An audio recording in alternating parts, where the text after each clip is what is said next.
The city of Elysium stretched out like an endless sea of neon lights and towering steel. Buildings reached into the atmosphere like jagged fingers, casting long shadows over the streets below. Aircars zoomed overhead, cutting through the smog with faint electric hums, while the ground-level streets were a mess of flickering holographic billboards and crumbling infrastructure. Hidden deep beneath the surface of this sprawling metropolis, in the forgotten corners where no one ever bothered to look, was a small, cluttered workshop. It was there that Lyra, a girl more machine than human, lived and worked in silence. Lyra had never known a normal life. Abandoned at birth and left to fend for herself in a world that had little use for the weak, her only solace came from machines. It had started with simple repairs, fixing broken appliances she found in the trash, tinkering with old circuits and forgotten tech. But as the years passed and her skills grew, so did her mechanical body. A rare degenerative disease had taken much of her humanity, forcing doctors to replace large portions of her limbs and organs with cybernetic components.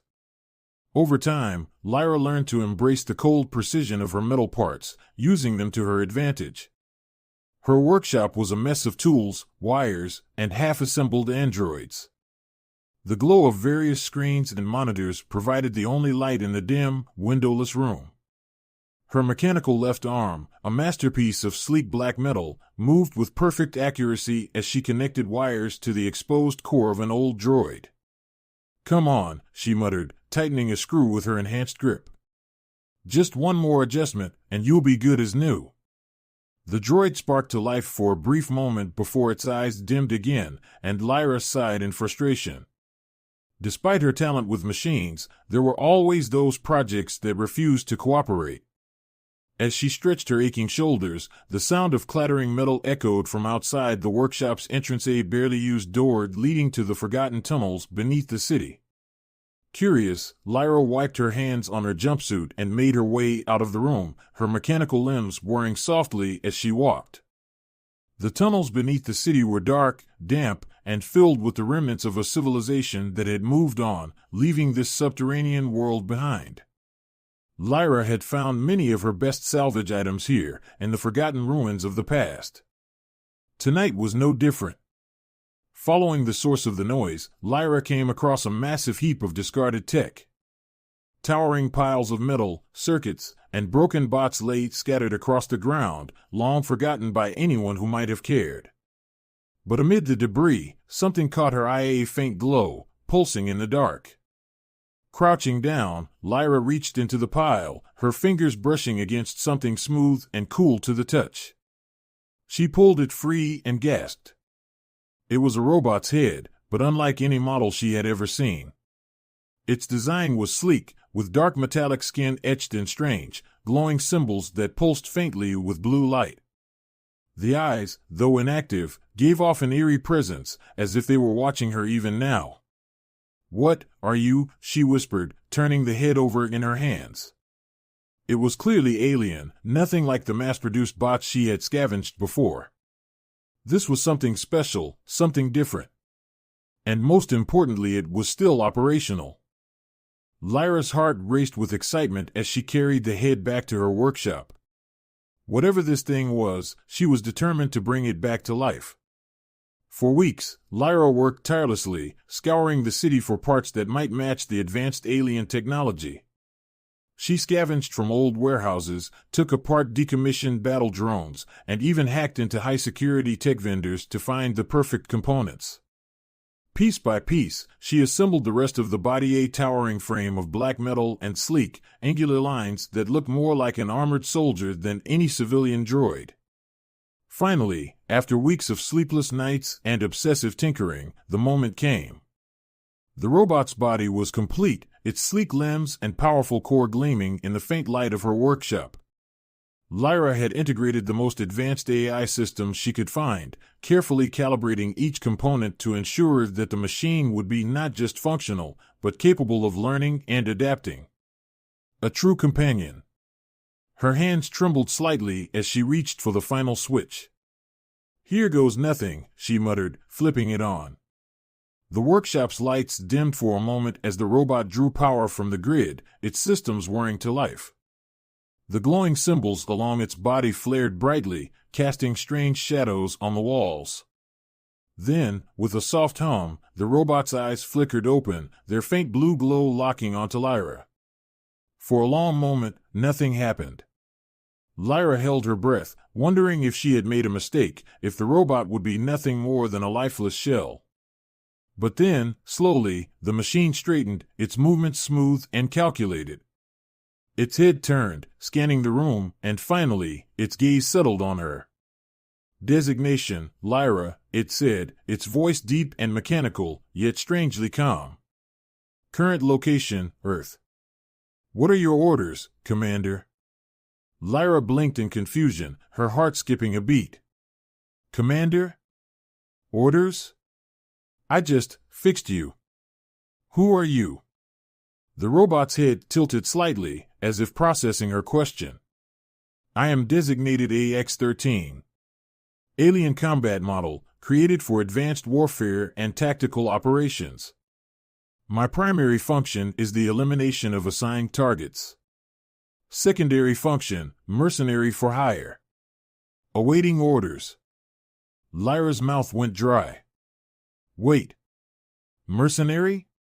You're supposed to be, I don't know, a helper droid or something, not a killer. I found you in a pile of junk." "I am not junk," AX-13 said matter-of-factly. "I was deactivated during a critical mission and abandoned. My systems indicate I am fully operational. Protocol dictates I resume my mission or await new directives." "Commander Lyra, what are my orders?" Lyra shook her head, trying to make sense of what she had done. She hadn't just rebuilt an ordinary robot, she had revived a weapon of war. A combat model designed for alien missions, with unknown capabilities and objectives.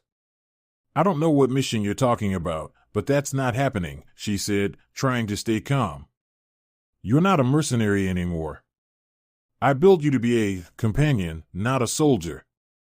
AX-13 was silent for a moment, its glowing eyes fixed on her. "Understood. Recalibrating primary function. Awaiting new orders." Before Lyra could respond, the workshop's lights flickered, and a strange noise echoed from outside, a distant, high-pitched whine that grew louder by the second. AX-13's head snapped toward the sound, its posture suddenly tense. "They are coming for me," it said, its voice steady but urgent. "Hostile forces have tracked my signal. They seek to terminate me." Lyra's eyes widened. "Who's coming? What do you mean?" The robot straightened, towering over her.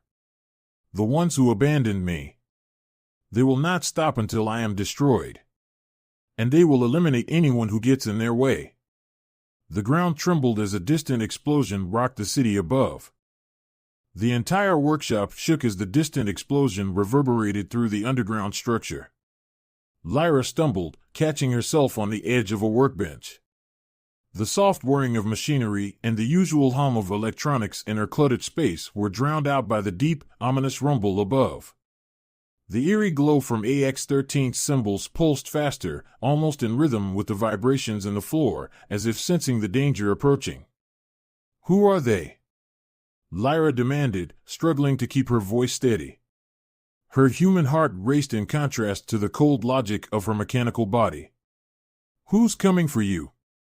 AX-13 turned its glowing blue eyes toward her, the flickering lights in the room casting strange shadows across its sleek, alien frame. "They are elite enforcers of the Hrata Collective. I was once contracted by them to complete high-risk operations across various sectors of the galaxy. When I malfunctioned, they abandoned me. Now they seek to eliminate me to prevent the completion of my mission or my capture by rival factions." Lyra's mind raced, trying to process the torrent of information. This wasn't just some malfunctioning machine, this was an alien mercenary, with a past that reached far beyond Earth, involved in intergalactic wars and shadowy factions she couldn't begin to comprehend. And now, those forces had found him. And her. "You're saying we're about to be attacked by aliens?" she asked, still struggling to believe what was happening. Correct, AX-13 replied without hesitation. Their arrival is imminent. Defensive measures are required. Lyra's pulse quickened. She wasn't prepared for an alien invasion.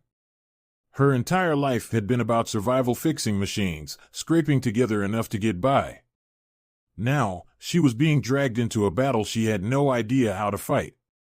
Another tremor shook the ground beneath her, this time accompanied by a high-pitched, mechanical screech that cut through the night air. Something was coming. Fast. Lyra sprinted toward her workbench, her mechanical limbs giving her a burst of speed, and frantically grabbed anything that looked remotely useful: plasma tools, a shock emitter, even an outdated EMP grenade she had once scavenged from a military dump. Her mind raced with possible plans, but none of them seemed sufficient to deal with what was bearing down on them. As she turned back to AX-13, the ground above them shattered with a deafening roar, and a blinding beam of light tore through the ceiling of the workshop, scattering debris and electronics everywhere. Lyra threw herself behind a pile of scrap just in time to avoid being crushed by falling beams and metal. Above her, through the gaping hole in the roof, several dark figures descended, sleek, armored beings that hovered effortlessly in the air, their bodies encased in what looked like living metal that shifted and pulsed with an otherworldly energy. The alien soldiers landed with the grace of predators, their weapons raised and glowing with a familiar blue light that matched AX-13's own symbols. Their helmets were smooth, featureless except for a single, thin slit where cold, glowing eyes peered through. Fugitive AX-13, one of them barked in a strange, distorted voice, "You will be terminated for breach of contract and evasion of capture. Surrender, or be annihilated along with any human sympathizer." Lyra froze behind her cover, heart hammering in her chest. She wasn't equipped to deal with this. These were no ordinary soldiers. The way they moved, the energy weapons they wielded, everything about them screamed that they were far beyond anything she had ever encountered. For a moment, fear gripped her, paralyzing her thoughts. She glanced at AX-13, waiting for its reaction. AX-13 didn't flinch. The towering robot stepped forward, positioning itself between Lyra and the advancing soldiers, its frame casting a long shadow over her. Engaging defensive protocols, it said calmly, its deep voice carrying an authority that sent chills down Lyra's spine. Without warning, AX-13 surged forward with terrifying speed, faster than anything its bulky frame should have allowed. In one fluid motion, it raised its arm, and from its forearm, an energy pulse shot out, striking one of the alien soldiers square in the chest. The soldier stumbled back, its armor sizzling where the energy hit, but quickly recovered, firing a volley of blue plasma rounds at AX-13. The alien mercenary dodged with unnatural precision, moving like a predator on the hunt, its sleek limbs bending and shifting in ways that made Lyra's breath catch. The workshop became a war zone in an instant. Blasts of blue energy ricocheted off walls, sparks flew, and debris scattered everywhere as AX-13 engaged the invaders in a deadly dance of combat. Lyra crouched behind the workbench, peeking out just enough to witness the chaos unfolding. AX-13 was outnumbered, but it fought with ruthless efficiency. It grabbed one soldier by the throat, crushing its armor with a single, powerful squeeze, before throwing it into another. The sound of cracking metal and hissing energy filled the air, and the alien attackers moved with lethal precision, their weapons discharging beams of pure energy that seemed to cut through the very air itself. But AX-13 was faltering. Lyra could see it the way its movements were growing just a fraction slower, the faint flicker in its glowing eyes as its power reserves drained with each high-energy maneuver. It was an alien combat model, but it wasn't invincible. The soldiers were wearing it down, and Lyra knew they would overwhelm it if something didn't change. As she watched, one of the alien soldiers, faster and more agile than the rest, managed to slip behind AX-13, raising its plasma rifle to deliver a critical blow. Without thinking, Lyra grabbed the EMP grenade from her belt and hurled it with all her strength. The device bounced off the floor, landed near the alien soldier's feet, and detonated with a high-pitched whine. A wave of electromagnetic force rippled through the room, disrupting the soldiers' systems and causing them to stagger, their armor briefly flickering with energy surges. AX-13, better shielded from such attacks, took advantage of the momentary disorientation and unleashed a devastating series of strikes, tearing through the remaining soldiers with brutal efficiency.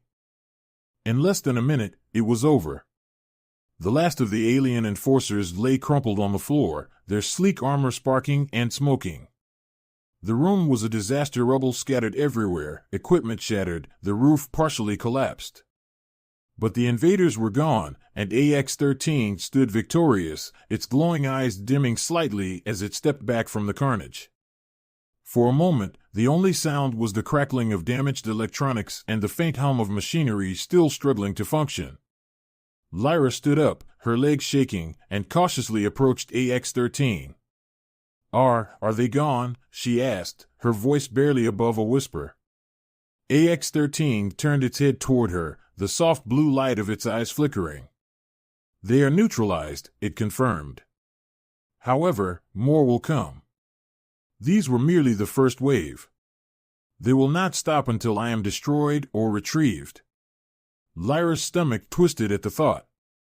She hadn't asked for any of this, but now she was caught in the middle of a battle far larger than anything she could have imagined. She glanced at the fallen alien soldiers, their bodies motionless but still terrifying in their design. "We need to leave," she said finally, the weight of the situation sinking in. "If more of them are coming, we can't stay here. This place isn't safe anymore." AX-13 stood silent for a moment, then nodded. "Agreed. But we will require more than just an escape plan. We must prepare for continued pursuit. They will track us wherever we go." Lyra's mind raced. She had built AX-13 to help her, to ease her isolation and give her a companion. But this was something else entirely. She was in over her head, but she couldn't leave AX-13 to face this alone. After all, she had brought it back to life. It wasn't just a machine anymore, it was something far more than that. "All right," she said, determination hardening in her voice. "We'll figure it out. We'll find a way to survive. But first, we need to get out of here." As she gathered what little she could salvage from the wreckage of her workshop, the truth settled deep in her chest. Life as she knew it was over. She wasn't just some scavenger girl living in the forgotten corners of a megacity anymore. She was now part of something much bigger, a conflict that stretched far beyond Earth, with enemies that would stop at nothing to get what they wanted. And somehow, against all odds, she had just chosen to stand and fight alongside a mercenary from another world. The night air outside the ruined workshop was heavy with smog and the faint hum of distant city life. But as Lyra and AX-13 emerged from the underground tunnels, leaving the wreckage of her old life behind, the chaos of the sprawling metropolis above seemed distant and unimportant.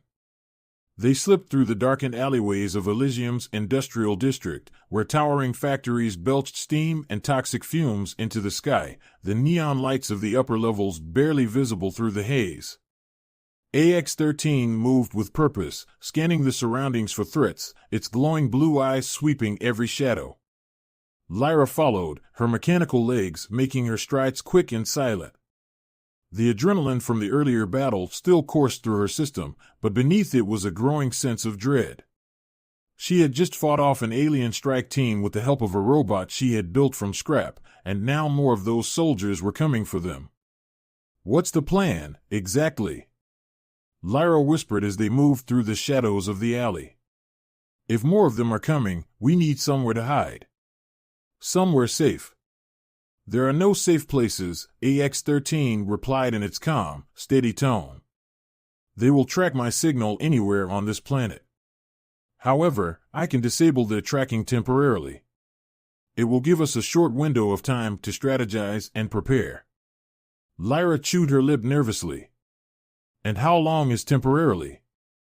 "Approximately 72 hours before they recalibrate and resume pursuit." 3 days? Lyra let out a shaky breath. "That's not a lot of time to come up with a plan." AX-13 stopped at a junction between alleyways, its head tilting slightly as it scanned the area. Correction, it is adequate if we prioritize defense and countermeasures. I require access to a higher-grade power source to enhance my combat capabilities. You will also need to equip yourself for the confrontation. Lyra frowned. Me? Equip myself? What do you mean? You will need to engage in combat. Lyra froze, her pulse quickening at the thought. She had never been in a real fight. Sure, she had scrapped with petty thieves and had to defend herself in the city's lower levels before, but this was different. These were alien soldiers with advanced weaponry and technology beyond anything she had encountered. How could she fight against that? I'm not a fighter, she said, her voice quieter than she intended. I'm an engineer, a mechanic. I don't know how to fight like you. AX-13's eyes glowed faintly as it regarded her. You rebuilt me. You possess skills that go beyond combat. You understand technology on an instinctual level. Use that to your advantage. Weapons are tools, just like any other machine. You must adapt. Lyra swallowed hard, feeling the weight of AX-13's words pressing down on her. It was right, in a way. She had always been able to fix and build machines, seeing them as extensions of herself. If she could apply that same thinking to weapons or defenses, maybe she stood a chance. But the thought of putting herself directly in harm's way sent a cold shiver down her spine. She was pulled from her thoughts as AX-13 moved suddenly, pressing itself against the wall of a nearby building. We are not alone. Lyra's heart skipped a beat. She followed AX-13's lead, peeking around the corner of the alley. Two dark figures approached from the opposite end of the street, their silhouettes barely visible through the haze. As they drew closer, the faint glimmer of their armor became clear. More of the Hradok soldiers, their bodies covered in that strange, shifting material that seemed to absorb light. Lyra's breath hitched in her throat. How had they found them so quickly? I thought you said we had time, she hissed under her breath. Not enough, it seems, AX-13 replied, its voice still calm. They've deployed a secondary tracking team. They must have anticipated my attempt to disable their systems. We need to engage now. Before Lyra could respond, AX-13 stepped out of the shadows and raised its arm, unleashing a pulse of concentrated energy that lit up the dark alley with an electric blue glow. The nearest Hradok soldier barely had time to react before the blast hit him, sending him crashing into the wall. The second soldier immediately opened fire, blue plasma rounds streaking through the air toward AX-13. Stay down. AX-13 shouted, its voice losing its calm monotone for the first time. Lyra ducked behind a stack of old crates, her heart pounding in her chest as the sounds of battle filled the narrow alleyway. She risked a glance at AX-13, watching as the robot moved with precision, deflecting incoming fire with its reinforced arms and retaliating with brutal efficiency. But the Hradok soldiers were faster this time, more coordinated. They moved in perfect synchronization, dodging AX-13's attacks with practiced ease and closing the distance between them. Lyra's mind raced. She couldn't just sit there, hiding. She needed to help. But how? Her eyes darted to the tools in her belt, her mind instinctively searching for a solution. Her hand hovered over a small device, a shock emitter, used to reboot electrical systems. It wasn't much, but maybe it could buy them some time. Her mechanical fingers flexed, feeling the cool metal of the device in her palm. She had modified it once to deliver a higher voltage, hoping to use it as a non-lethal defense in case she ever got into trouble in the lower districts. This would have to be good enough. Without thinking, Lyra darted out from her cover and sprinted toward the nearest soldier. Her enhanced legs carried her faster than she had anticipated, and before the soldier could turn to react, she slammed the shock emitter against its back, triggering the device. The soldier let out a distorted growl as arcs of electricity crackled across its armor, sending it into a brief spasm. Its weapon dropped to the ground, and the alien collapsed, temporarily immobilized. But the victory was short-lived. The second soldier, larger, more heavily armored, snarled something in an alien language and lunged at her with terrifying speed. Lyra barely had time to move before the soldier's gauntlet fist swung toward her. She threw herself to the ground, narrowly avoiding the blow, and rolled behind a dumpster for cover. Plasma fire erupted from the soldier's weapon, striking the metal container inches from where she crouched. Her heart raced, panic rising in her throat. She wasn't built for this. She was an AX-13, a battle-hardened machine. She was just a girl with a mechanical arm and a shock emitter. AX, she shouted, her voice cracking with fear. AX-13 was already moving. The robot charged toward the remaining soldier, its powerful arms deflecting the plasma rounds with ease. In one swift motion, it grabbed the soldier's weapon and crushed it in its grip, before delivering a devastating punch that sent the alien sprawling across the alley. The fight was over as quickly as it had begun. Lyra sat on the ground, her chest heaving as she tried to catch her breath. The shock of what had just happened washed over her in waves. She had helped. She had actually taken down one of the soldiers. AX-13 approached her, extending a hand to help her up. You acted quickly and effectively. That was well executed. Lyra took the offered hand and stood, her legs still shaky from the adrenaline. Yeah, well, I didn't think I'd survive a fistfight with an alien mercenary today, she muttered, rubbing the back of her neck. But thanks. The faintest hint of a smile tugged at her lips, though it was quickly replaced by a frown as she looked at the fallen soldiers. What do we do now? If they tracked us this fast, we don't have much time before more show up. AX-13's eyes glowed softly in the dim light of the alley. Correct. We will need to secure a higher vantage point and establish a defensive perimeter. I will require a power source to function at full capacity. Lyra nodded, her mind already working through the logistics. I know a place, she said after a moment. An old tech warehouse, abandoned. It's been off the grid for years.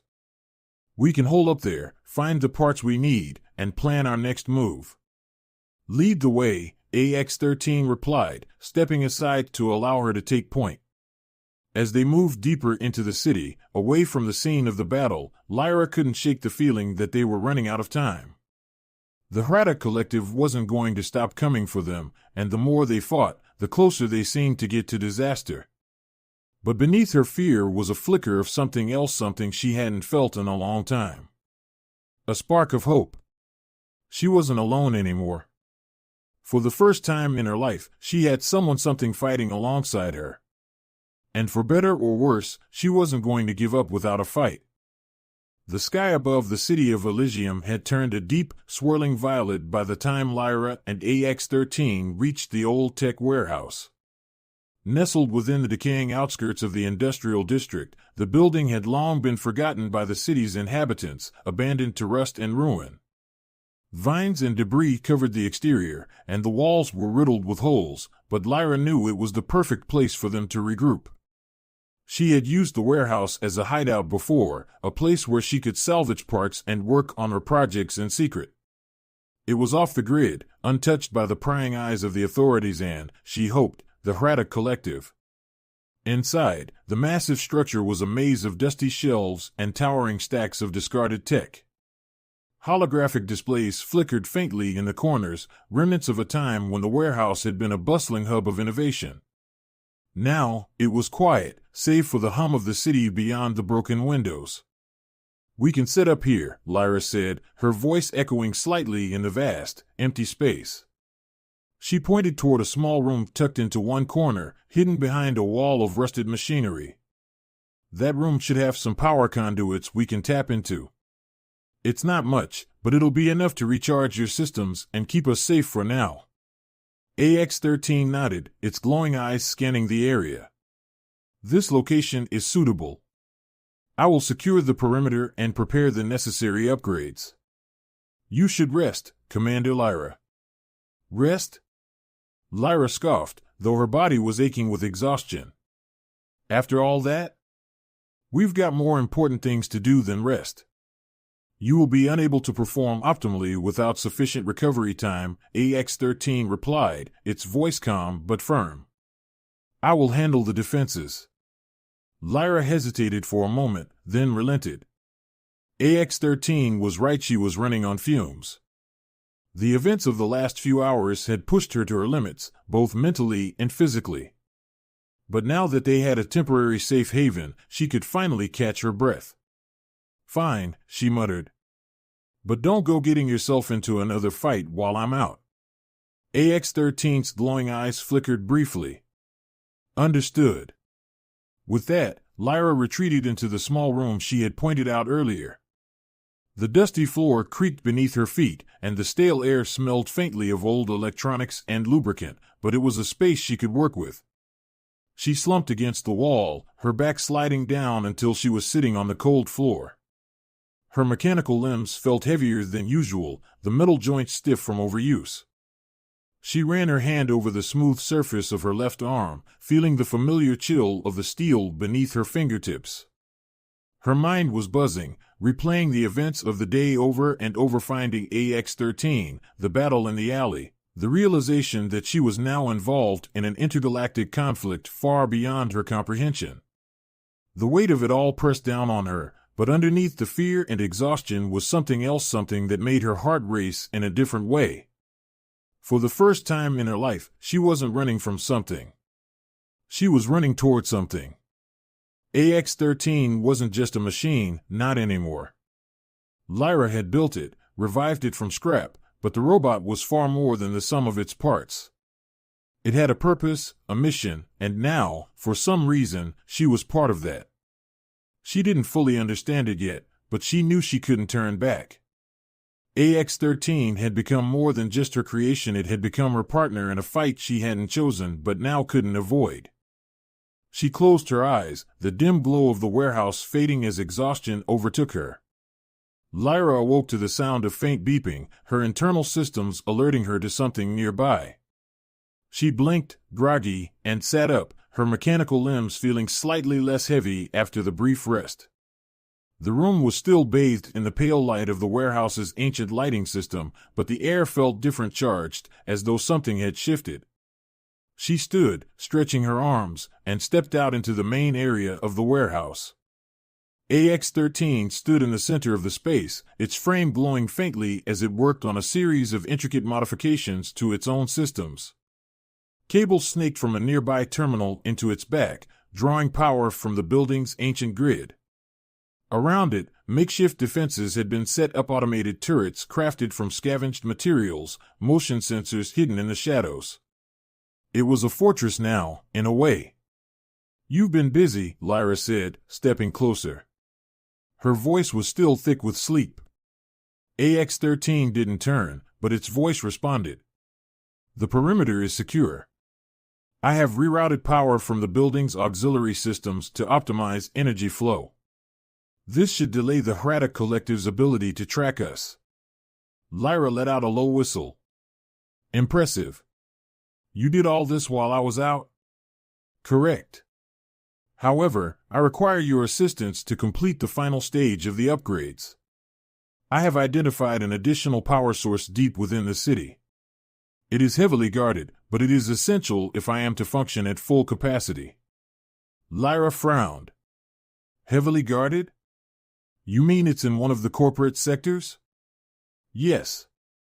The power source belongs to the Citadel Corporation, which specializes in advanced weapons development. They possess the technology required to fully recharge my systems and enhance my combat capabilities. Lyra chewed her lip. Breaking into a corporate facility wasn't exactly her idea of a good time. The megacorps that controlled the upper levels of the city were notorious for their ruthless security forces, not to mention the automated defense systems that would fry any unauthorized personnel who even looked at their facilities the wrong way. But if AX-13 needed the power, there wasn't much choice. The Hraddock wouldn't stop hunting them, and they needed every advantage they could get. All right, she said finally. We'll do it. But we'll need a plan and some gear. I have already begun planning, AX-13 replied, turning toward her. There is a window of opportunity during the corporation's routine system maintenance cycle. We will infiltrate during that time. Lyra crossed her arms, eyeing the towering robot. Infiltrate? You make it sound easy. It will not be easy, AX-13 said, its voice as calm as ever. But it is necessary. You will need to utilize your expertise and technology to bypass the facility's security systems. I will handle the physical defenses. Lyra snorted. Great. Sounds like a fun day out. Despite her sarcastic tone, she couldn't help but feel a strange sense of excitement building in her chest. This was an actual mission, a real challenge. She wasn't just scavenging for parts anymore. She was taking action, standing up against forces that had once seemed so far out of reach. And for the first time, she had a purpose beyond mere survival. Hours later, Lyra and AX-13 moved silently through the back alleys of Elysium's corporate district. The towering skyscrapers loomed above them, their reflective surfaces catching the faint glimmers of neon from below.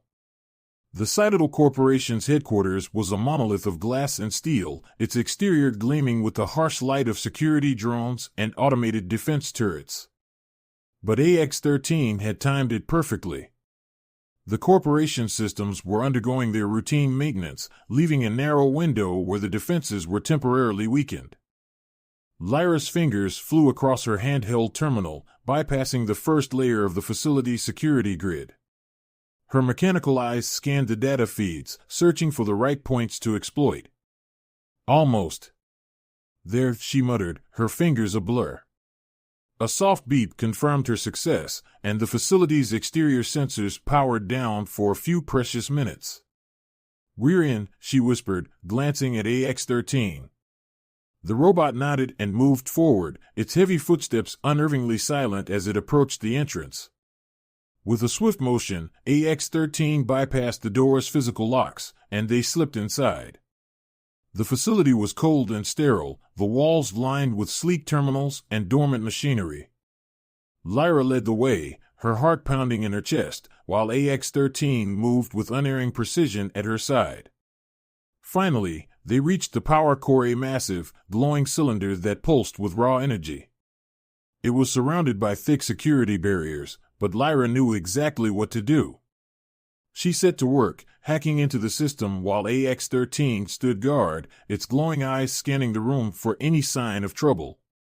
Just as she bypassed the final lock, alarms blared, and the facility's security forces came to life. They've triggered the backup systems. Lyra shouted, her fingers still flying across the terminal. We've got company. AX-13's eyes glowed brightly as it stepped forward, raising its arm. I will handle them. Complete the extraction. Lyra worked frantically as the sound of footsteps and the hum of drones filled the air. AX-13 charged toward the incoming security forces, its movements fluid and deadly. Energy pulses and bullets ricocheted off its armored frame as it tore through the guards with brutal efficiency, protecting Lyra as she completed the extraction process. Finally, with a triumphant beep, the power core disengaged, sending a surge of energy into AX-13's systems. The robot stood straighter, its eyes glowing with renewed intensity as its systems fully recharged. We did it! Lyra shouted, adrenaline flooding her system.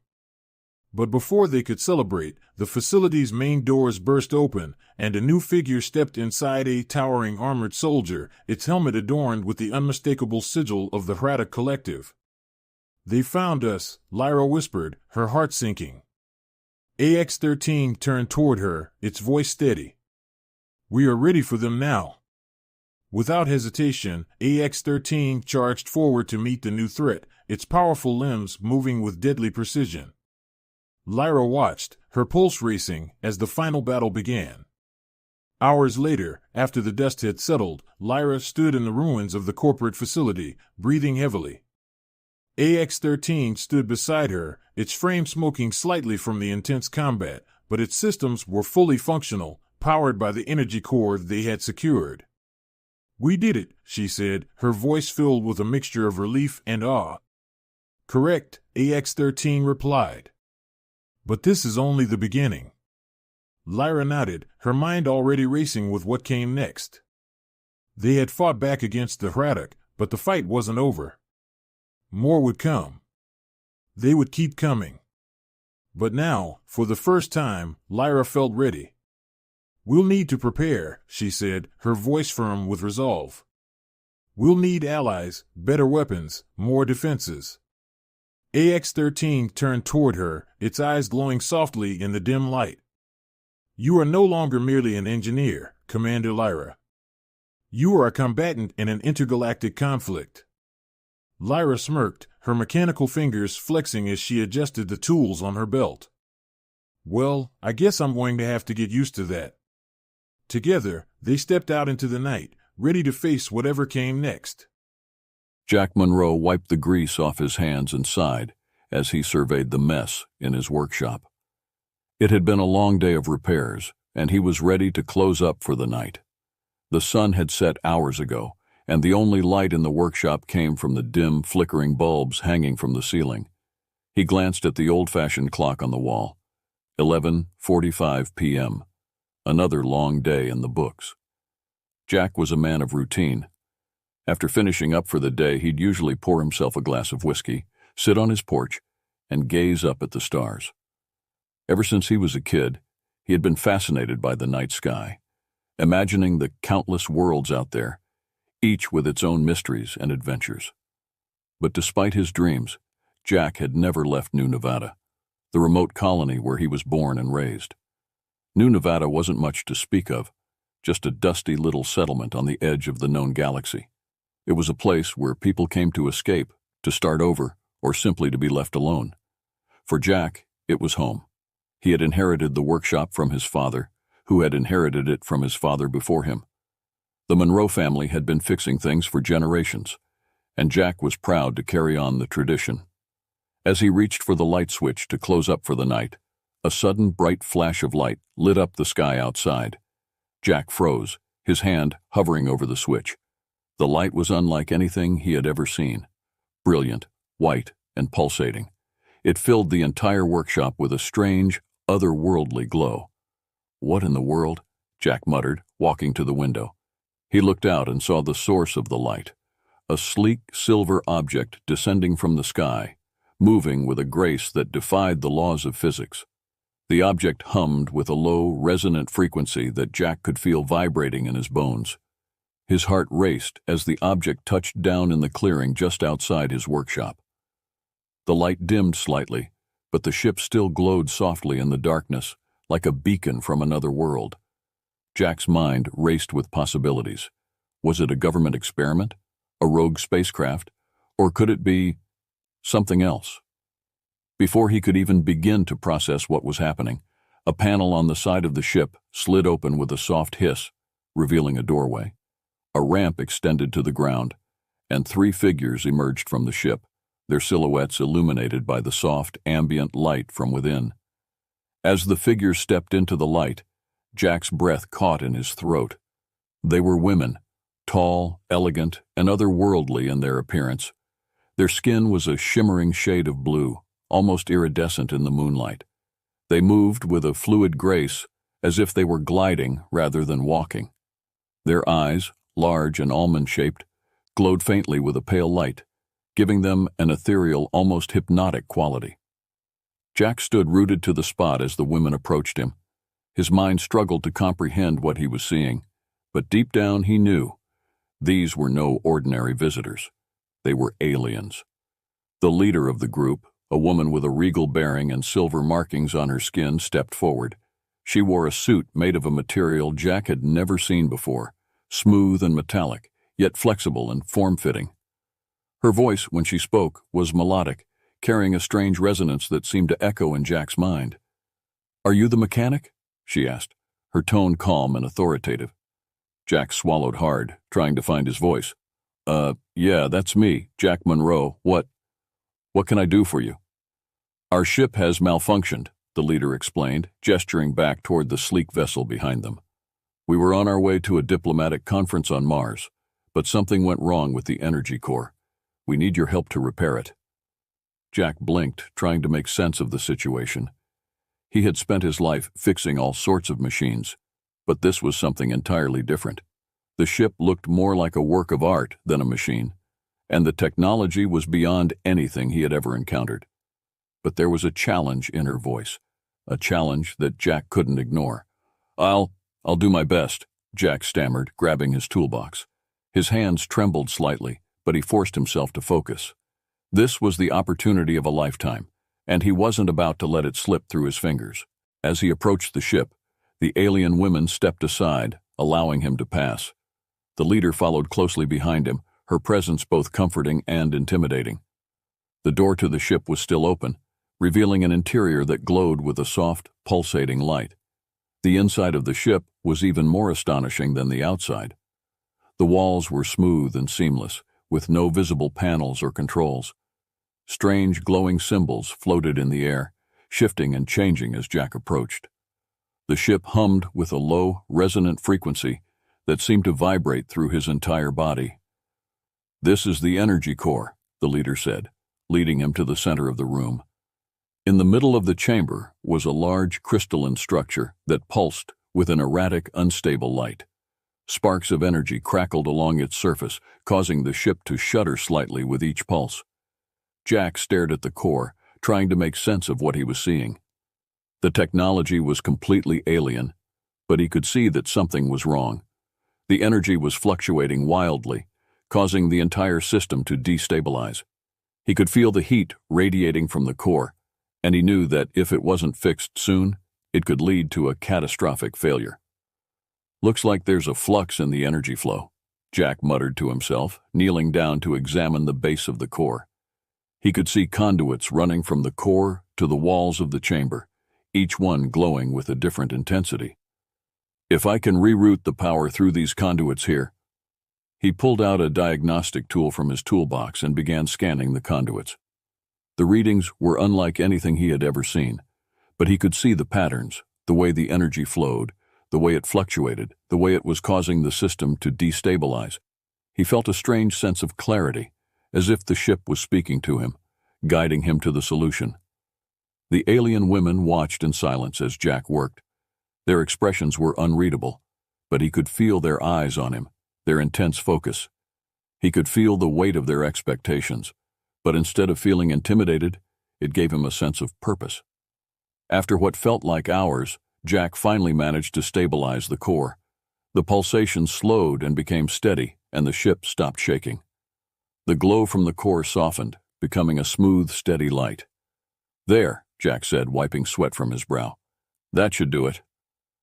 The leader of the women stepped forward and placed a hand on his shoulder. Her touch was cool and soothing, and Jack felt a wave of calm wash over him. "You have done well, Jack Monroe," she said, her voice filled with a mixture of relief and gratitude. "You have saved our ship." Jack smiled, feeling a sense of pride and accomplishment. "Just doing my job." The leader nodded, her eyes glowing softly. "You have done more than just fix our ship. You have proven yourself to be a skilled and resourceful mechanic. For that, we are grateful."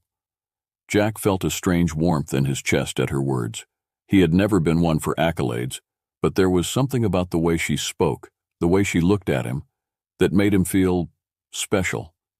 As he packed up his tools and prepared to leave the ship, Jack couldn't shake the feeling that this was just the beginning of something much bigger than himself. The encounter had sparked a curiosity in him, a desire to know more about these mysterious women and the incredible technology they possessed. But for now, he was content with the knowledge that he had done his part. He had fixed the ship, and in doing so, he had opened a door to a world of possibilities he had never imagined. As he stepped out of the ship and into the cool night air, Jack looked up at the stars with a new sense of wonder. The universe was vast and filled with mysteries, and for the first time in his life, he felt like he was truly a part of it. The cool night air greeted Jack as he stepped out of the alien ship, but his mind was still buzzing with the sights, sounds, and sensations of what he had just experienced. He had just saved an alien ship from a catastrophic failure, but even more astonishing was the fact that he had done it. The technology was beyond anything he could have imagined. Yet it had felt strangely intuitive, as though the ship itself had guided him. The leader of the alien women, who had introduced herself as Lyra, stepped out behind him. Her presence was calming, her movements fluid and graceful.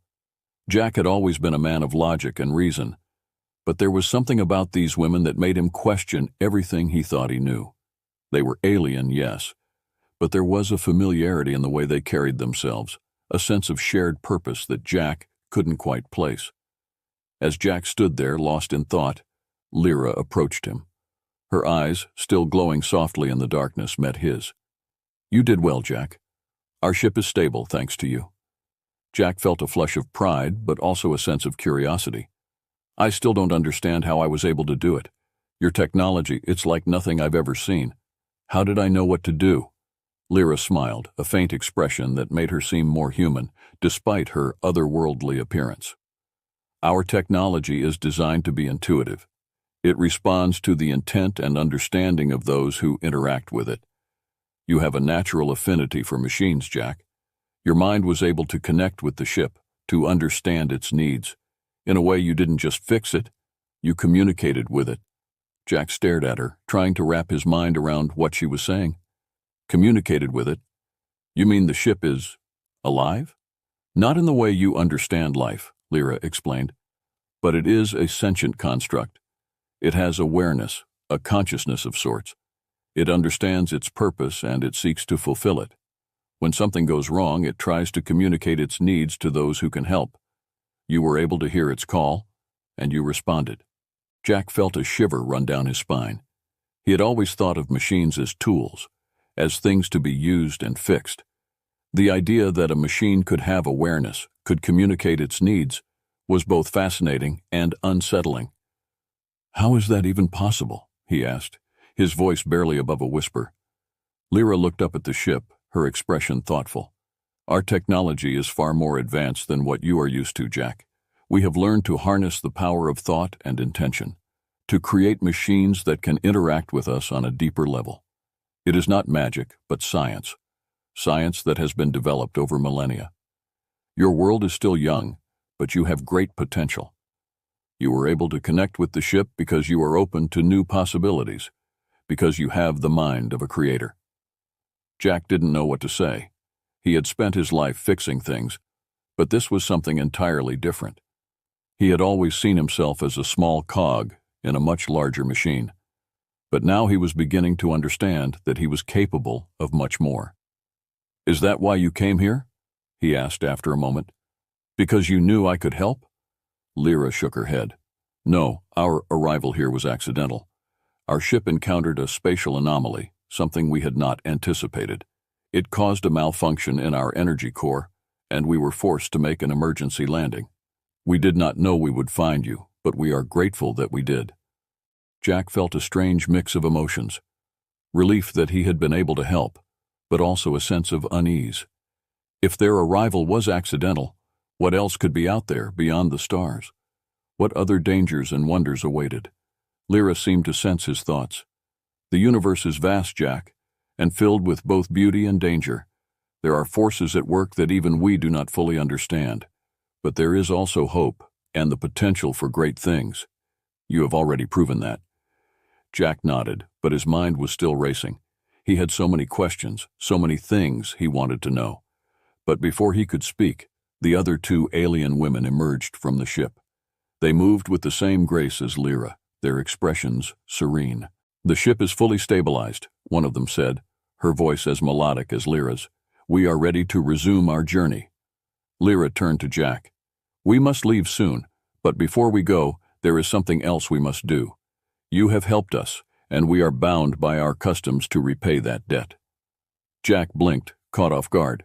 "Repay? You don't owe me anything. I was just doing what I could to help." Lyra's expression softened. "You may see it that way, but to us it is more than that. You have given us your time and your skill, and we must honor that. There is something we can offer you, something that will change your life." Jack's heart skipped a beat. He didn't know what to expect, but the way Lyra spoke, the seriousness in her tone, made him realize that this was no ordinary reward. "What do you mean?" Lyra stepped closer, her glowing eyes locking onto his. "We come from a world where knowledge and power are intertwined. Our people have developed abilities that go beyond what you understand as technology. These abilities are not just tools. They are extensions of our very being. We can offer you one of these gifts, a gift that will unlock new potential within you." Jack's breath caught in his throat. "A gift? What kind of gift?" Lyra gestured toward the ship, and as she did, a section of the wall shifted and opened, revealing a small chamber within. Inside, 3 orbs floated in the air, each one glowing with a different light. One emerald green, one sapphire blue, and one fiery red. "These are the gifts of Illyra," Lyra explained, her voice reverent. "Each one holds a different power, a different path. The green orb will grant you the ability to heal, to mend both machines and living beings with a touch. The blue orb will enhance your perception, allowing you to see and understand things beyond the ordinary. The red orb will give you strength, both physical and mental, to overcome any challenge." Jack stared at the orbs, mesmerized by the soft, pulsating light they emitted.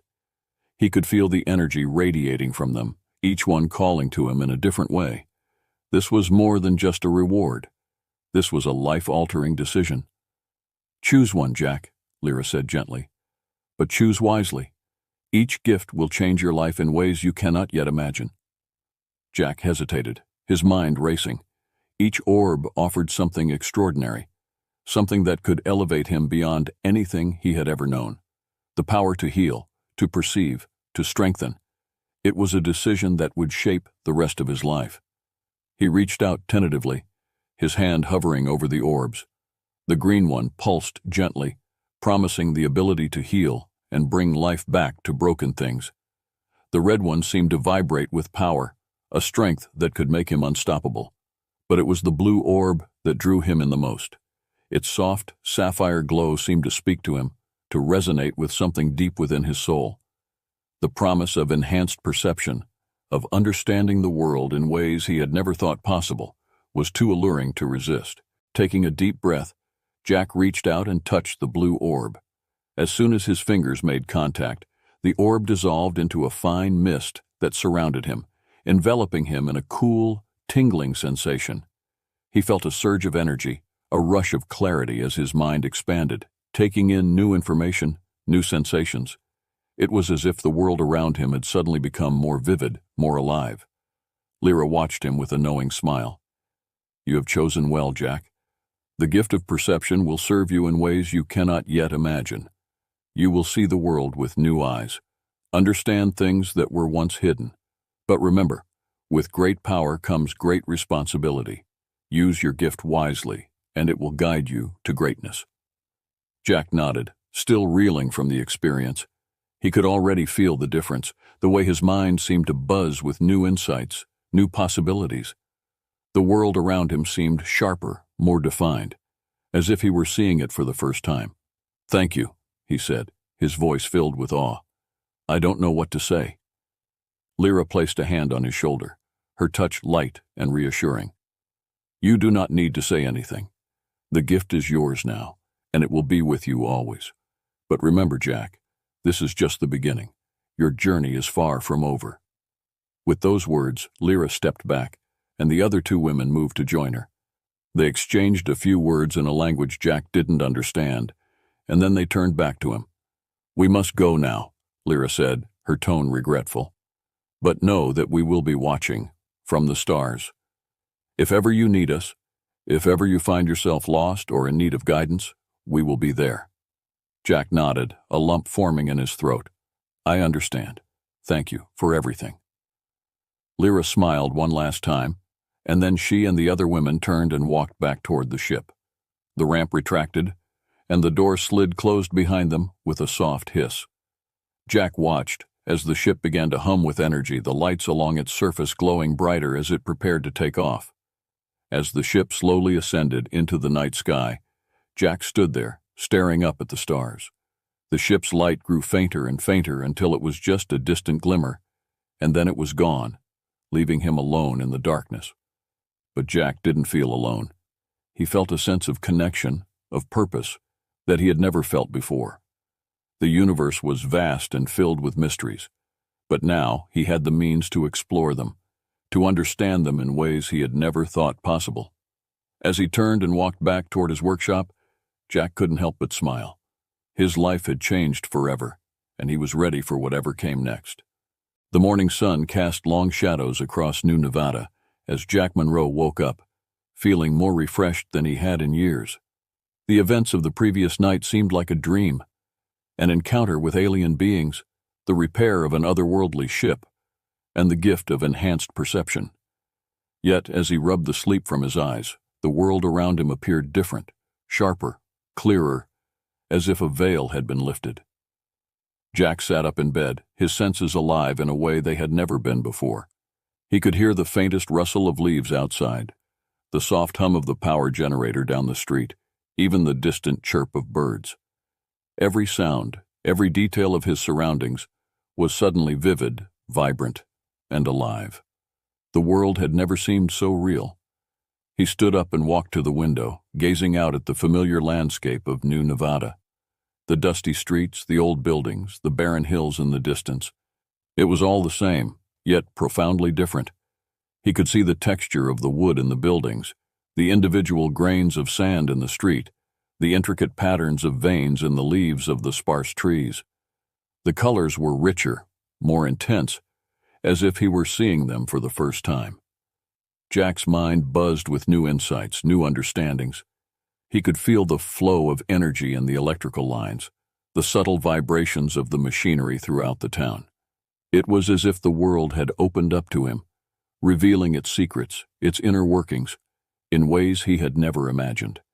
He knew he had to test his newfound abilities to see just what this gift from the alien women could do. His workshop was the perfect place for that, filled with machines and gadgets of all kinds, each one a potential puzzle waiting to be solved. As Jack made his way to the workshop, he noticed the people of New Nevada starting their day.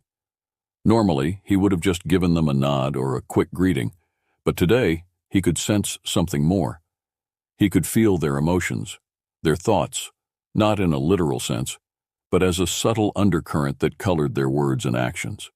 The baker, who always seemed cheerful, had an underlying sadness, a longing for something lost. The old man who ran the general store was worried, his thoughts clouded with concerns about the future. Even the children playing in the street had a mix of joy and anxiety, the innocence of youth tinged with the uncertainties of growing up. Jack shook his head, trying to focus. It was overwhelming, this flood of information, but he knew he had to learn to control it, to filter it, so that it didn't consume him. Finally, he reached his workshop, the familiar smell of oil and metal greeting him as he opened the door. The place was a mess, as usual. Tools scattered across the workbenches, half-finished projects piled up in the corners. But today, it felt like a treasure trove, a playground where he could explore the full extent of his new abilities. He approached an old hover bike that had been sitting in the corner for weeks, waiting for a part that had never arrived. Normally, he would have spent hours diagnosing the problem, taking it apart piece by piece to figure out what was wrong.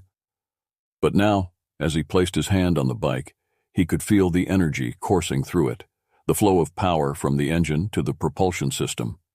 He could sense where the connections were faulty, where the energy was leaking, where the systems were out of sync. Without even thinking, Jack grabbed his tools and began to work. His hands moved with a speed and precision that surprised even him. Every bolt, every wire, every component seemed to fall into place effortlessly, as if the bike were guiding him, showing him exactly what needed to be done. Within minutes, the bike was back together, humming softly as he powered it up. Jack grinned, feeling a surge of satisfaction. The hover bike, which had been a challenge before, was now as simple as fixing a toaster. But it wasn't just the machines. As Jack worked, he found that his mind was clearer, more focused. Ideas flowed freely, and problems that had once seemed complex now appeared straightforward, with solutions presenting themselves almost immediately. It was as if his brain had been upgraded, tuned to a higher frequency, that allowed him to see patterns and connections that had always been there but just out of reach. Over the next few days, word began to spread about Jack's newfound abilities. People from all over New Nevada and even beyond came to his workshop, bringing machines that no one else could fix, problems that no one else could solve. Jack handled them all with ease, his reputation growing with each success. He became known as the miracle mechanic, the man who could fix anything. But it wasn't just the machines. Jack's enhanced perception allowed him to connect with people in ways he never had before. He could sense their needs, their desires, their unspoken fears and hopes. He found himself giving advice, offering comfort, and helping people in ways that went far beyond repairing machines. He became a confidant, a counselor, a friend to those who came to him. One evening, after a particularly long day, Jack was sitting in his workshop reflecting on everything that had happened since the alien women had visited. He had never sought fame or recognition, but now he was at the center of a small whirlwind, with people relying on him in ways he had never expected. As he sat there, lost in thought, he sensed a familiar presence. He looked up and saw Lyra standing in the doorway, her glowing eyes watching him with a mixture of pride and something else, something deeper. "Lyra," Jack said, standing up, "I didn't expect to see you again so soon." Lyra smiled, stepping into the workshop. "I told you we would be watching, Jack. We are pleased with how you've used the gift we gave you. You have brought hope and healing to your people." Jack shrugged, feeling a bit self-conscious. "I'm just doing what I can, but it's been a lot. This gift, it's more than I ever imagined." Lyra nodded, her expression understanding. "With great power comes great responsibility, as I told you. But you have handled it well. You are learning to balance the power with compassion, to use it not just for your benefit, but for the benefit of others." Jack felt a warmth in his chest at her words. "I've tried, but there's still so much I don't understand. About the gift, about you, about everything." Lyra's eyes softened and she stepped closer. "You are on a journey, Jack, one that will take you far beyond what you know. The gift we gave you is only the beginning. There are other worlds, other challenges, and other opportunities waiting for you. You have the potential to do great things, not just here, but across the stars." Jack's heart raced at the thought. "Are you saying there's more out there for me?" Lyra smiled, and for a moment, Jack thought he saw a flicker of something like affection in her gaze. "Yes, Jack, much more. We came to you because we saw that potential in you. You have proven yourself worthy, and now we offer you a choice." Jack swallowed, his mouth suddenly dry. "What kind of choice?" Lyra reached out and gently touched his arm. "You can stay here, continue to use your gift to help the people of New Nevada, or you can come with us, explore the stars, and use your abilities on a much larger scale. The choice is yours." Jack felt a rush of conflicting emotions. New Nevada was his home, the place he had always known, but the thought of leaving, of exploring the unknown, of using his abilities to make a difference on a cosmic scale, it was exhilarating, terrifying, and deeply tempting. "I don't know," he said, his voice barely above a whisper. "It's so much to consider." Lyra nodded, her expression compassionate. "Take your time, Jack. This is not a decision to be made lightly, but know that whatever you choose, we will support you." Jack nodded, his mind racing. He looked around his workshop, at the familiar tools, the machines, the signs of the life he had built. But then he looked at Lyra, at the doorway that seemed to lead to endless possibilities, and he felt a pull, a yearning for something more. "Thank you," he said, finally meeting Lyra's gaze. "I'll think about it." Lyra smiled and stepped back toward the doorway. "We'll be in touch, Jack. When you're ready, just call out to us and we'll come." With that, she turned and walked out into the night, disappearing into the darkness as silently as she had arrived. Jack stood there for a long time, staring at the spot where she had been, his mind filled with thoughts of the future. He knew that whatever he decided, his life would never be the same. The gift had changed him, opened up a world of possibilities that he had never dreamed of. Now, it was up to him to decide how to use it, where to go, and what kind of person he wanted to be.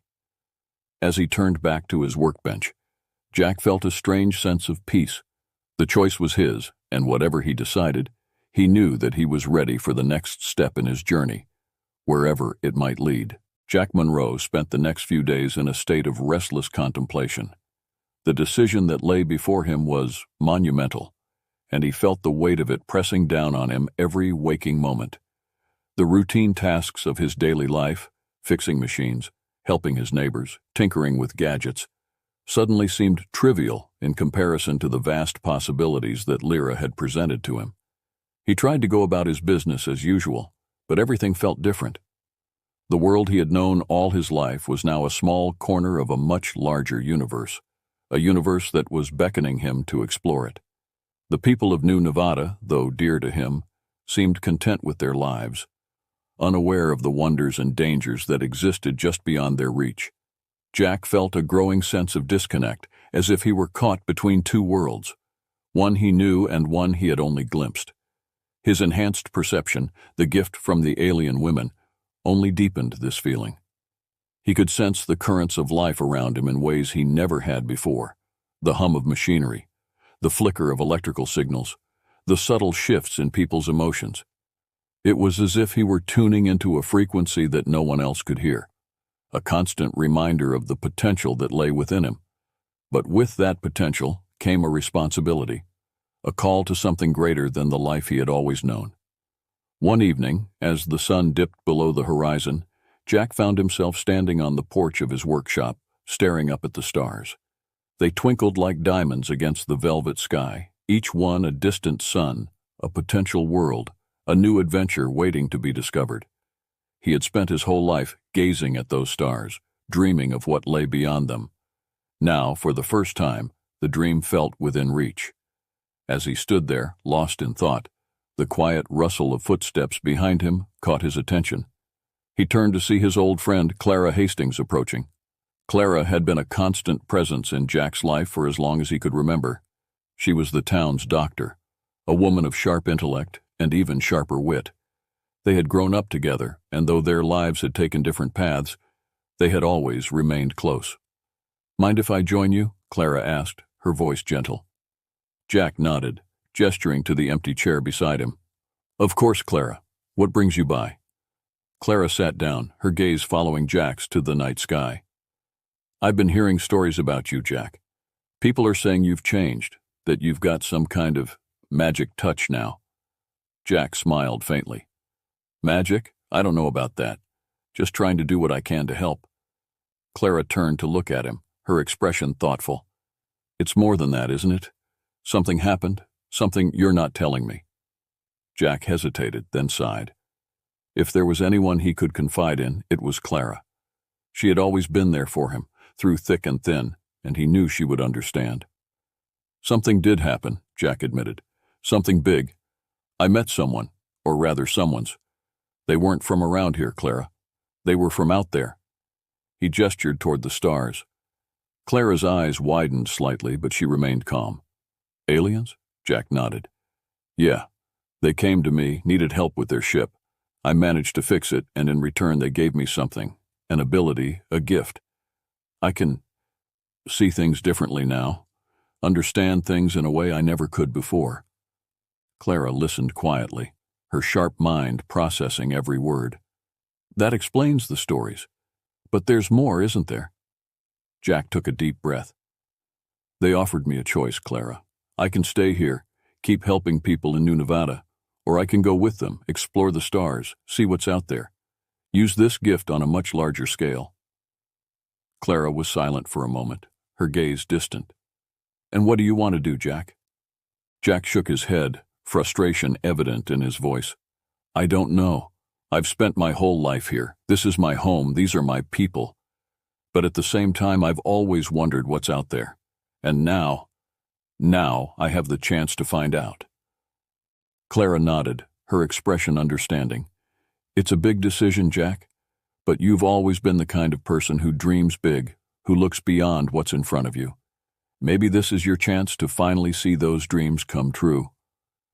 Jack looked at her, his heart heavy. "What if I leave, Clara? What happens to everyone here? What happens to us?" Clara smiled softly, reaching out to place a hand on his arm. New Nevada will be fine, Jack. We've managed this long. We'll keep managing. As for us, well, you know how I feel about you. You're my best friend, and I'll miss you if you go.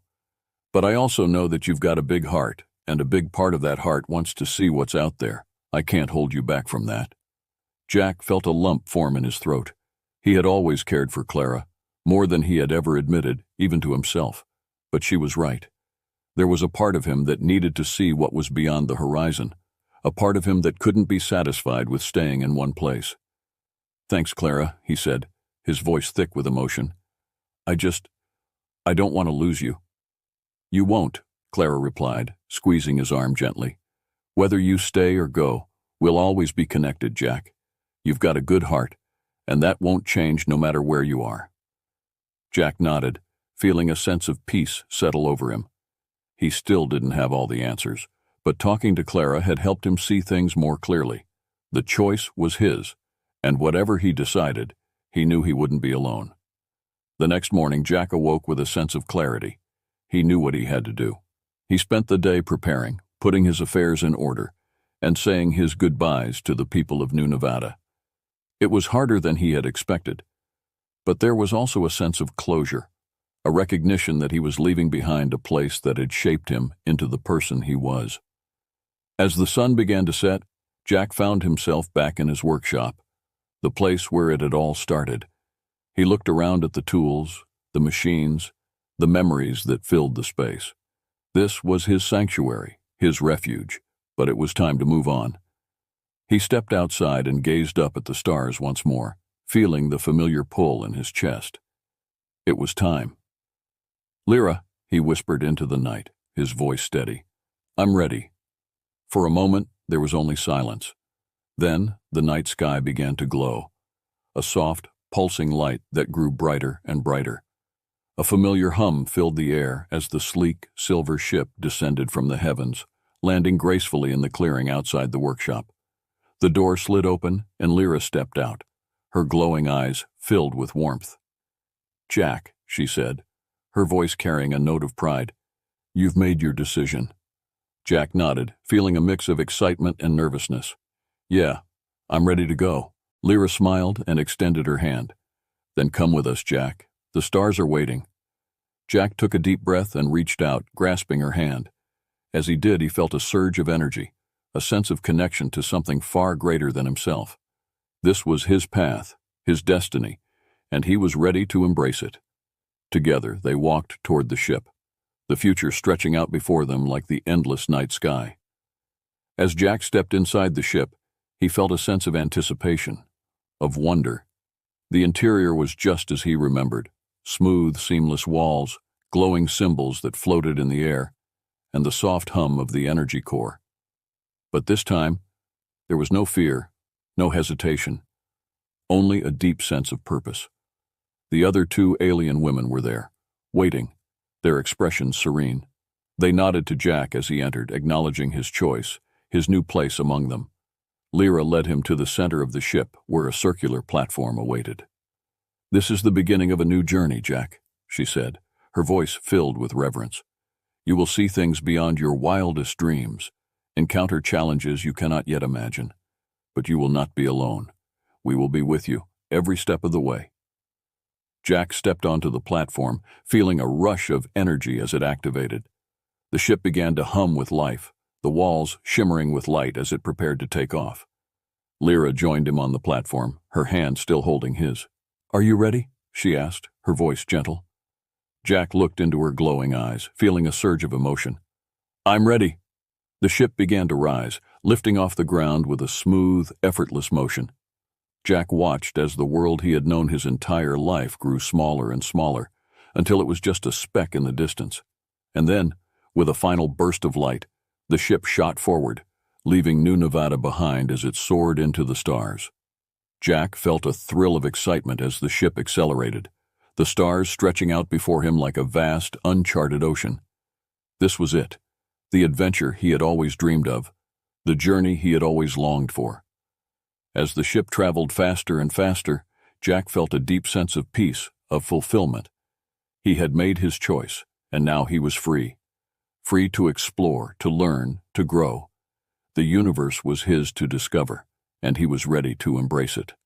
Lyra squeezed his hand gently, her voice a soft whisper in his ear. "Welcome to the stars, Jack Monroe. Your journey has just begun." Jack smiled, his heart swelling with joy and anticipation.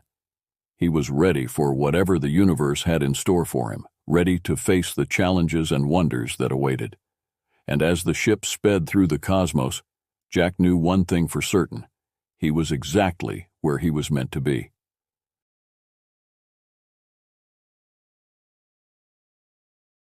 Captain Mark Driscoll cursed under his breath as the control panel of the Stellar Wayfarer lit up with red warning lights. The ship's systems were failing one by one. What should have been a routine cargo run from the outer colonies had turned into a nightmare within minutes. He had been cruising through the Andromeda Rim, a stretch of space notorious for its unpredictable magnetic storms, when his ship was caught in a violent surge of energy that sent it careening off course. "Come on, come on," he muttered, frantically working the controls. The ship's sensors were useless, scrambled by the storm. He reached for the communication systems, hoping to get a distress signal out before the Wayfarer descended into the atmosphere of the unknown planet below. But no matter what he tried, the ship refused to respond. The atmospheric drag yanked him downward, the hull groaning in protest as the planet's gravity pulled him closer. Mark's heart raced. The viewport revealed glimpses of a green world. Vast forests and sprawling mountains covered the surface, illuminated by twin suns hanging low in the sky.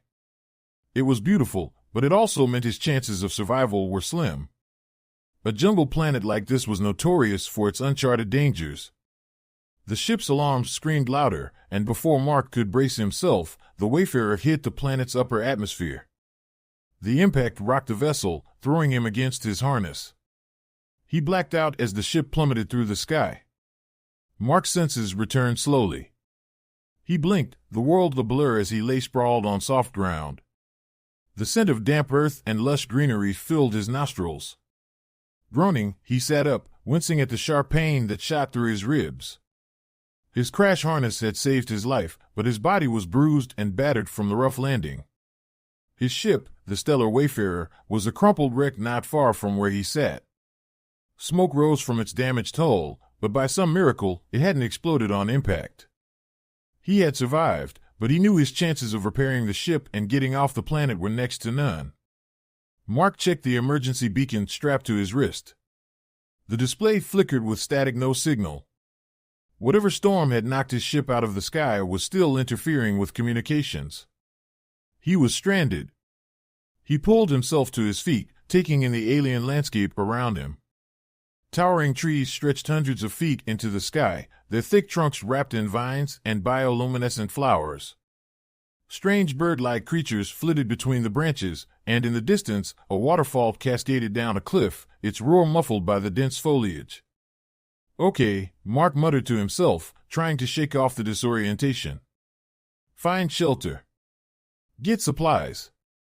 As he began to move toward the wreckage of his ship to salvage what he could, the ground trembled beneath his feet. It was subtle at first, but the tremors grew stronger with each passing second. He froze, scanning the horizon. The trees in the distance swayed, their enormous branches creaking under the force of something moving something big. The rumbling intensified, and Mark's heart pounded in his chest. He quickly ducked behind a fallen tree trunk, peering through the gaps in the branches. What he saw next defied belief. 3 women emerged from the thick jungle, each of them towering at least 20 feet tall. Their footsteps made the ground quake beneath them as they moved with a strange grace for beings of their size. They were stunningly beautiful, their features striking and otherworldly. Their skin had a faint shimmer, almost as though it absorbed the sunlight filtering through the trees. They wore clothing made from the hides of strange beasts, intricately woven with what appeared to be threads of gold and silver. Their hair, long and flowing, shimmered like liquid metal in hues of gold, silver, and copper. Their eyes were large and bright, filled with curiosity and intelligence. Despite their immense size, there was nothing brutish about them. They moved with the elegance of dancers, their bodies strong and muscular, yet feminine in every way. Mark's breath caught in his throat. He had heard stories about massive humanoid species in the outer reaches of the galaxy, but they were thought to be myths, lost to time. Yet here they were, right in front of him, giants. The lead woman, slightly taller than the others, knelt down, her massive hands reaching toward the wreckage of the ship. Mark tensed, watching as her enormous fingers delicately inspected the crumpled hull. Her face softened with something like recognition as she examined the markings on the ship, then turned her attention to the ground near where he had crash-landed. "I sense him," she said, her voice deep and resonant, vibrating through the air like distant thunder. "He's close." Mark's blood ran cold. He hadn't expected them to speak, much less in a language he understood. Before he could react, the giantess turned her head, her glowing blue eyes locking onto the very tree he was hiding behind. With a swift movement, she rose to her full height and took a single step toward him. The earth quaked. "Come out, human," she called, her voice firm yet gentle. "We mean you no harm." Mark swallowed hard, knowing he had no chance of outrunning them. His mind raced, weighing his options. He could stay hidden and hope they moved on, or he could face them and hope they really weren't hostile. Deciding he had no choice, Mark slowly stood and stepped out from behind the tree. The three giant women watched him intently, their eyes widening in what looked like surprise and relief. "It's true," the lead woman whispered, a note of awe in her voice. "Another one has come." The giantess knelt again, this time lowering herself to Mark's level. Her gaze was soft, filled with something he hadn't expected, hope. The other two women remained standing, their eyes trained on him with a similar mix of curiosity and anticipation. "You are human," she said, her voice carrying a strange, reverent tone. "You must come with us." "Come with you?" Mark stammered, his voice barely steady. "Why? Who are you?" The woman extended her hand, palm up, an invitation rather than a command. Her hand alone was large enough for him to stand in. "We are the daughters of Virus, the last of our kind. And you, human, may be our salvation." Before Mark could protest, the giantess scooped him up with surprising gentleness. He found himself cradled in her hand as she rose to her full height once more. The view from her vantage point was staggering. He could see miles of the jungle stretching out in every direction. But his mind was spinning with the enormity of what had just happened. They were taking him somewhere, and he had no idea what awaited him. As they walked deeper into the forest, Mark tried to ask questions, but the giantesses remained silent, their faces set in quiet determination. Soon, they reached the edge of a massive clearing, and what lay beyond took his breath away. A village, nestled among the towering trees, came into view. But this was no ordinary village. The structures were enormous, built into the trunks and branches of the colossal trees. Walkways and bridges connected the dwellings, all crafted from living wood and vines. It was an architectural marvel, blending seamlessly with nature, as if the forest itself had grown the buildings. In the center of the village, surrounded by dozens of giant women, sat an even larger figure, a woman of regal bearing, taller and more majestic than the rest. Her eyes were sharp, filled with the wisdom of centuries, and she wore a crown of woven gold and silver branches. She was the leader of the tribe, and as Mark was brought before her, she gazed down at him with a mixture of sorrow and hope. "You have come at last, human," she said in a voice that rumbled through the clearing like a mountain shifting. "You are the one we have waited for. Our tribe is dying, and we have no more men. You must father our children." Mark stood in stunned silence, his heart pounding. He had crash-landed on a world inhabited by beautiful giant women, and now they were asking him to save their species. Mark Driscoll sat in stunned silence, staring up at the enormous woman before him. Her words echoed in his mind, "You must father our children." It was an impossible demand, something out of a wild dream or a nightmare.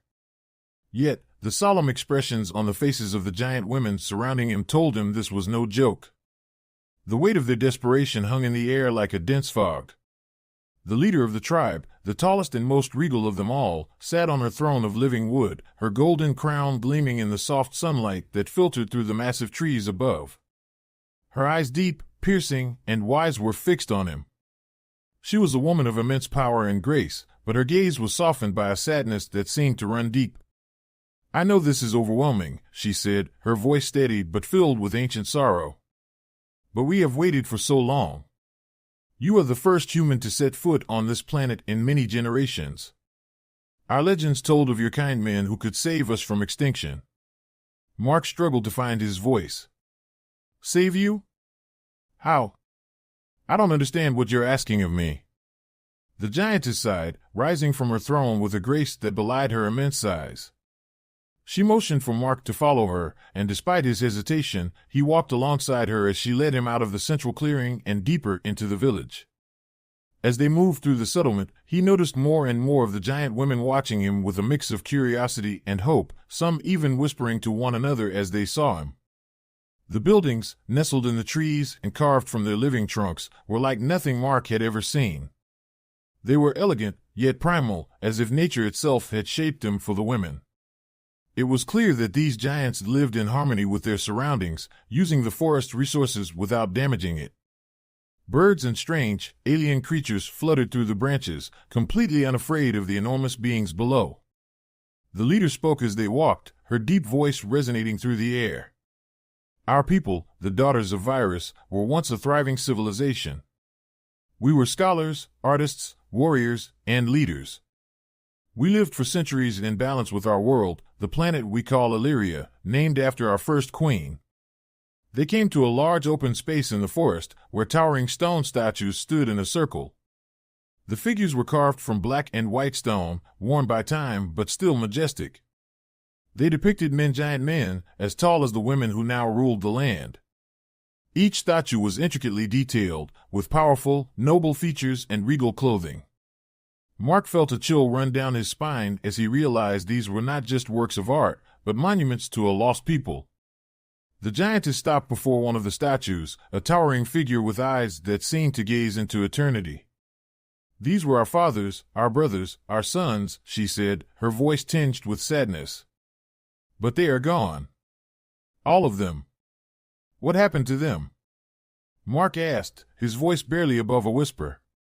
She turned to face him, her eyes filled with centuries of grief. Long ago, our world was at peace. But we were not alone in this part of the galaxy. Another race, vicious, cruel beings from the distant stars invaded Illyria. They sought to claim our resources, and they brought war to our land. Our men fought bravely to defend us. They wielded weapons of great power, using technology and strength beyond anything your human race can imagine. Her hand traced the stone surface of the statue, as if she could still feel the presence of the man it represented. But it was not enough. The invaders unleashed a one that specifically targeted our male population. The men fell, one by one. It was a plague, a sickness that wiped them from existence, while we the women were left untouched. Mark's mind reeled at the enormity of what she was telling him. An entire civilization's male population wiped out by an alien plague, leaving only the women behind. He couldn't even begin to fathom the scale of such a loss. How did you survive? He asked, his voice filled with awe and horror. We adapted, she said softly. We became warriors, leaders, and protectors of our world. We drove the invaders from our lands, but the damage had already been done. Without our men, our population dwindled. For generations, we sought a way to continue. We tried to reproduce through our own means, through ancient technologies and rituals, but nothing worked. The curse of infertility has plagued us for centuries. Mark felt the weight of her words settle over him. He glanced up at the towering statue, its cold stone face staring down at him. It was clear now that these women were not asking him for something trivial. They were asking him to help save an entire species from extinction. But why me? He asked, feeling a surge of anxiety. I'm just a pilot. I'm not special. What makes you think I can help? The giantess turned to him, her eyes filled with a strange mixture of hope and certainty. Our ancestors foretold that one day, a man from the stars would come, a man not of our blood, but of another world. Your kind, the humans, share enough of our essence to spark life in our people once more. We believe that your genetic code, your vitality, can restore what we have lost. Mark blinked, stunned. You think You think my DNA can somehow fix this? Yes, she replied, her gaze unwavering. It is the only hope we have left. She led him further into the forest, past the statues of their fallen men, to a great temple nestled within the heart of a towering mountain. The structure was carved directly into the rock, its entrance framed by ancient symbols and runes that glowed faintly in the twilight. Inside, a vast chamber awaited, its walls lined with murals depicting the history of their people, glorious, tragic, and eternal. At the center of the chamber was a massive stone basin, filled with a glowing liquid that pulsed with life. The liquid cast an eerie light across the room, illuminating the faces of the ancient giants carved into the walls. This is the heart of our people, the giantess said as they approached the basin. This is where the bond will be made. Our scholars believe that your blood, combined with the essence of this sacred pool, can awaken the fertility we have lost. It will restore life to our wombs. Mark stared at the glowing pool, feeling a mixture of awe and fear. You want me to father children with your people? She nodded, her expression solemn. Yes. Not just children, but a new generation of our race. Without you, we will die. Our line will end. But with you, we can live again. Mark stepped back, his heart racing. The enormity of the task they were asking of him hit him like a tidal wave. Could he really do this? Could he be the father to an entire race? The pressure was overwhelming. This wasn't just about him anymore. It was about the future of an entire species. I don't know if I can do this, he admitted, his voice cracking. The giantess knelt before him, her immense size dwarfing him, but her tone was gentle and pleading. You are our last hope, human. I know this is not the life you expected, but we have no one else. If you refuse, our people will vanish into history, like the wind in the trees. I beg you. Please. For the first time since his crash, Mark saw the full scope of the tragedy that had befallen these women. They weren't asking for a favor. They were asking for survival. And he was the only one who could give it to them. As he stared into the glowing pool, the murals on the walls, and the faces of the women who had greeted him with hope and reverence, something inside him shifted. He hadn't chosen this path, but maybe, just maybe, it had chosen him. I need time, Mark said, his voice barely above a whisper. I need to think. The giantess nodded, rising to her full height. We understand. You will have time to make your choice. But know that time is not on our side. With that, she led him back to the village, where he was given a place to rest, high in the trees, surrounded by the peaceful sounds of the forest. As he lay there, staring up at the stars, Mark knew that his decision would determine the fate of an entire civilization. And he wasn't sure if he was ready for the responsibility. Mark spent the night in the village, trying to rest beneath the canopy of the towering trees. Despite the peaceful surroundings, sleep eluded him. His mind churned with thoughts of what the giantess, Illyria, had told him. The weight of their request, their plea pressed down on him like an unbearable burden. Outside, the village was quiet, with the soft hum of nocturnal creatures filling the air. Strange, bioluminescent plants lit up the pathways, casting a soft, ethereal glow over the landscape. Despite the beauty of the world around him, Mark's mind was consumed by the enormity of the decision he had to make. He had never wanted this. He was a simple pilot, a man who had taken to the stars to escape the constraints of life on Earth. All he wanted was the freedom of space, the isolation, and the thrill of exploration. He hadn't signed up to save an entire civilization. Yet here he was, the fate of the giant women resting squarely on his shoulders. Unable to rest, Mark got up from the makeshift bed the giants had crafted for him, an enormous hammock made of thick vines and soft furs. He stepped out into the open air, drawn to the cool breeze that rustled the trees. The village was illuminated by the twin moons that hung low in the sky, casting everything in a pale, silver light. He wandered the village's elevated pathways, high among the treetops, his thoughts heavy. The giant women moved silently below, their glowing eyes watching him, but no one approached. They gave him space, understanding the magnitude of what they had asked. Yet, every glance from them, filled with hope and silent expectation, weighed on him. They were all waiting for his answer. Mark reached a small clearing where a waterfall cascaded down into a pool far below. He sat on a ledge, staring out at the alien landscape. His thoughts drifted to the statues he had seen earlier, the massive stone men who had once walked this world. Now they were gone, reduced to memories and carvings. Would the same fate befall the women if he refused? Before he could lose himself further in his thoughts, he heard a familiar, soft voice behind him. "You can't sleep either." Mark turned to see Illyria approaching, her towering form moving with grace despite her size. She wore a long, flowing robe of woven silver and gold fibers, the shimmering material reflecting the moonlight. Her face, though regal, held a deep sadness that resonated with him. "I didn't mean to disturb you," she said, kneeling beside him. Even in a kneeling position, she still towered over him, but there was a gentleness to her presence, a softness that contrasted with her powerful stature. "You didn't," Mark replied, his voice low. He shifted awkwardly, unsure how to speak to someone who had laid the survival of an entire species at his feet. I can't stop thinking about everything." Illyria gazed out at the waterfall, her expression contemplative. "It is not a small thing we've asked of you, Mark. I know this. You are far from home, in a place that must seem strange and overwhelming. And yet, we have placed our hopes on you. I don't want you to feel forced, but our situation is dire." Mark ran a hand through his hair, still trying to grasp the gravity of it all. "But why me? Why now? There are billions of people in the galaxy. Why was I the one who landed here? I don't even know if I can do what you're asking. I'm not some hero or savior." Illyria sighed softly, her gaze fixed on the shimmering pool below. "I understand how you feel. But there are forces at work in this universe that are beyond any of us. Perhaps you were always meant to come here. Perhaps it is destiny. But I do not ask you to be a hero, Mark. I ask only for your help, nothing more."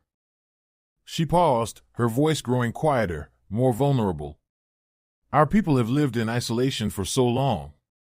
We have tried everything to survive, to find a way to bring life back to our tribe, but nothing has worked. We are dying, and soon there will be no one left to remember us. You are our last hope, and it is not just survival we seek, but the chance to live, to grow, to love again." Her words struck a chord deep within Mark. He could hear the desperation in her voice, the centuries of loss and struggle. The burden she carried was immense, not just as a leader, but as a woman who had watched her people fade into extinction. It wasn't just about continuing a lineage, it was about restoring hope, about giving them a future worth living for. "I'm just one man," he whispered, shaking his head. "How can I make that kind of difference? I don't know if I'm strong enough for that." Illyria turned to him, her eyes soft but filled with determination. "Strength isn't about being without fear or doubt. It's about moving forward in spite of it. You have shown great strength already, surviving the crash and facing this impossible situation. That is why I believe you are the one we have waited for." She reached out, her enormous hand gently resting beside him on the ledge. "I know this is not an easy decision. But understand, Mark, that you are not alone in this. We will honor you, support you, and cherish you for the gift you would give us. You would not just be the father of our children, you would be part of our tribe, part of our family."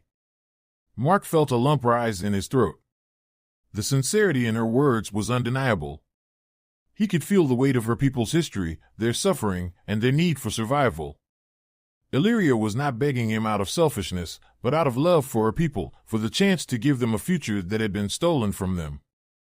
"I don't know if I can ever go back, can I?" he asked, his voice barely above a whisper. "If I agree. This is my life now, isn't it?"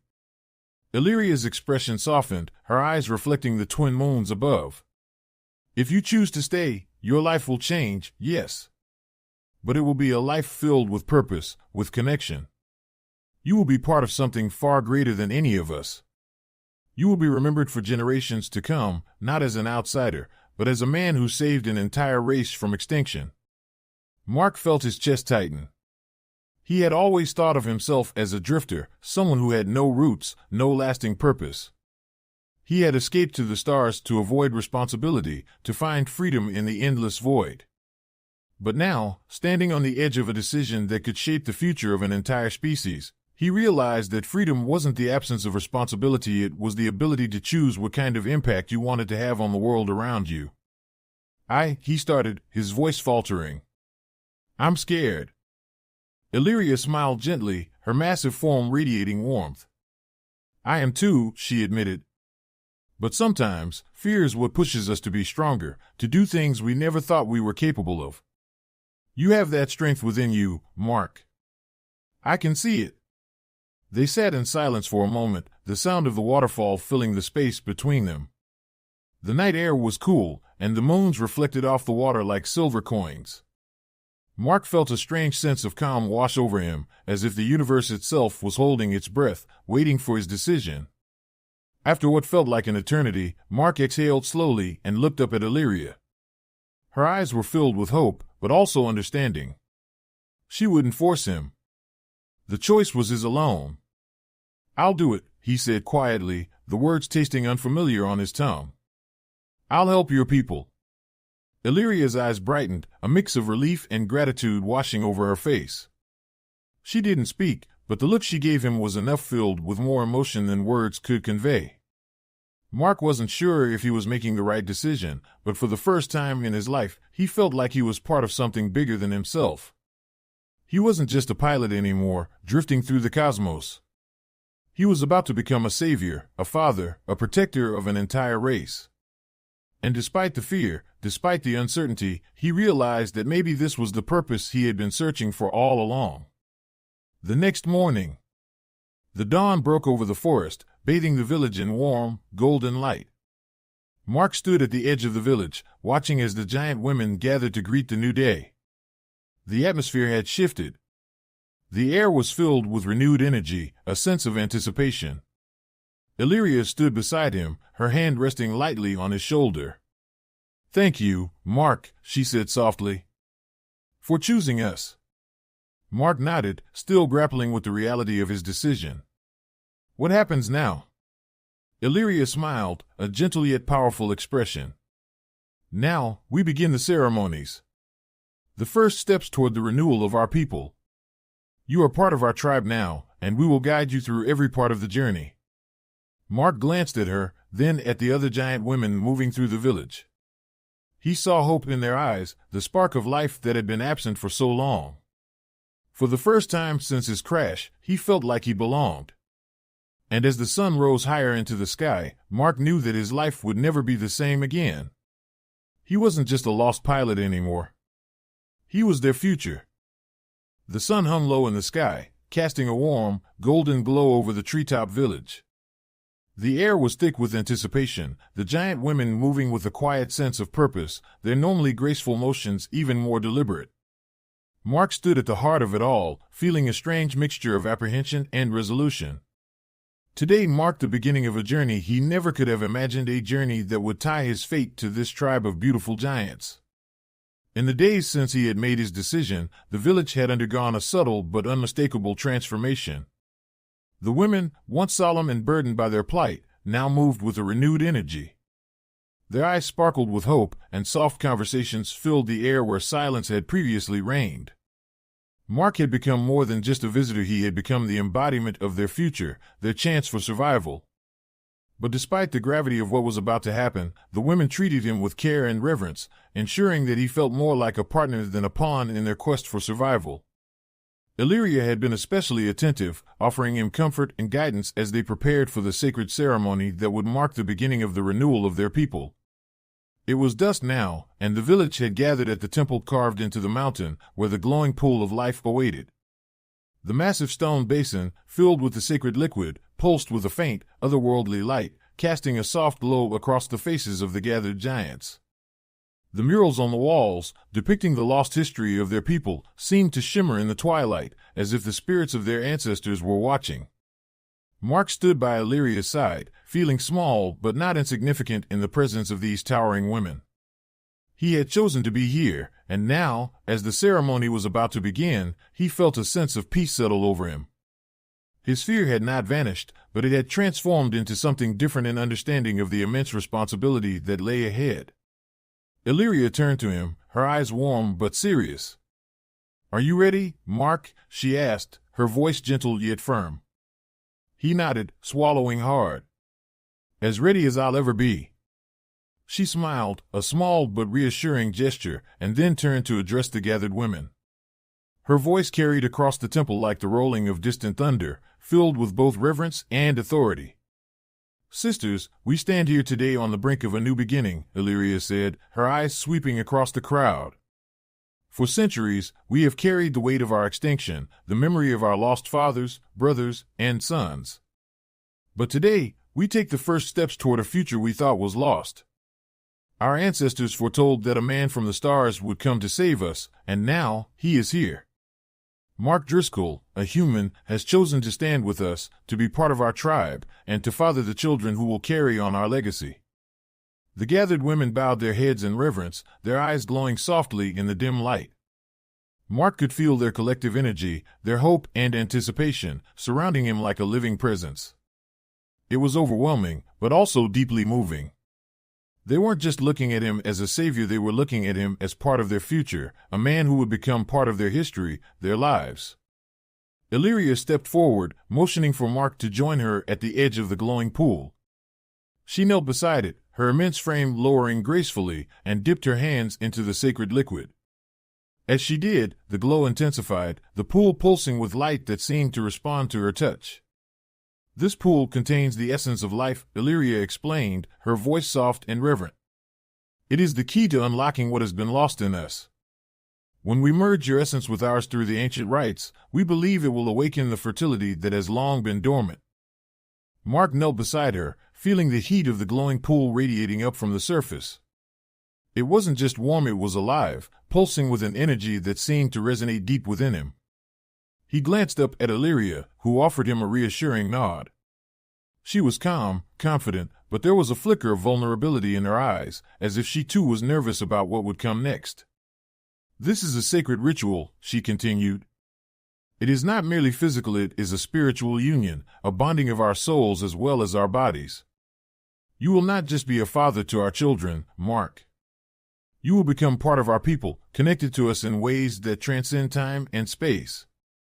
Mark felt a lump rise in his throat. The gravity of the moment was almost too much to bear, but there was no turning back. He had made his choice, and now he would see it through. Illyria reached out, taking his hand gently in hers, her enormous fingers warm and strong. "Together," she whispered, her eyes locking onto his with an intensity that sent a shiver down his spine. "We will begin." The ceremony began with a low, melodic chant from the gathered women. Their voices rose and fell in perfect harmony, the sound reverberating through the temple like a living heartbeat. As the chant grew louder, Illyria led Mark to the center of the chamber, where they stood before the glowing pool. She lifted a small ceremonial blade, carved from ancient stone, and made a shallow cut on her palm. Mark followed suit, using a smaller blade crafted for his size. Their blood mingled as it dripped into the pool, and the liquid began to shimmer, swirling with vibrant colors: gold, blue, and silver. The energy in the room intensified, and Mark felt a strange sensation wash over him, as if the pool was reaching out to him, connecting with something deep within his soul. Illyria stepped closer to him, her eyes glowing with the light of the pool, and placed her hand gently on his chest. "You are one of us now, Mark," she said softly, her voice carrying the weight of both ritual and affection. "From this moment on, you are no longer an outsider. You are part of our family, part of our future." Mark's heart raced, but he felt a strange calm settle over him. He had never imagined his life would take such a turn, but now, standing here with Illyria, surrounded by these giant women who had placed their faith in him, he realized that this was where he was meant to be. The chanting grew louder, the sound filling the temple, and Illyria leaned in closer, her face inches from his. Despite her immense size, her presence was gentle, her eyes filled with something he hadn't expected: gratitude, but also tenderness. She brushed her fingers lightly against his cheek, her touch surprisingly delicate. "This is just the beginning," she whispered, her breath warm against his skin. "Our people will live again." The months that followed. The ceremony marked the start of a new chapter, not just for the tribe, but for Mark as well. Over the following months, he became an integral part of the community, his role no longer that of an outsider, but of a father and partner to the tribe's women. The bonds he formed with them, especially Illyria, deepened, not just through the ceremonies, but through shared moments, laughter, and the simple joys of daily life. The first signs of success came quickly. Illyria, along with several other women, soon became pregnant, an event that sent waves of joy and celebration through the village. The impossible had happened, life had returned to the tribe. The curse of infertility had been broken, and the children they carried would be the first of a new generation. Mark watched in awe as their bellies swelled, their faces glowing with the anticipation of motherhood. He had never considered himself a father, but now, as he walked among the towering women, he realized that he wasn't just a father to one or two children, he was the father of an entire future, the progenitor of a race that had been on the brink of extinction. Illyria often sat with him in the evenings, her hand resting protectively over her growing belly, the two of them sharing quiet moments of reflection and wonder. The bond between them had grown strong, built not just on duty but on genuine affection. Mark had come to care for her deeply, and she, in turn, had grown to trust and rely on him in ways she hadn't anticipated. "You've given us everything," Illyria said one night as they sat beneath the stars, her eyes filled with gratitude.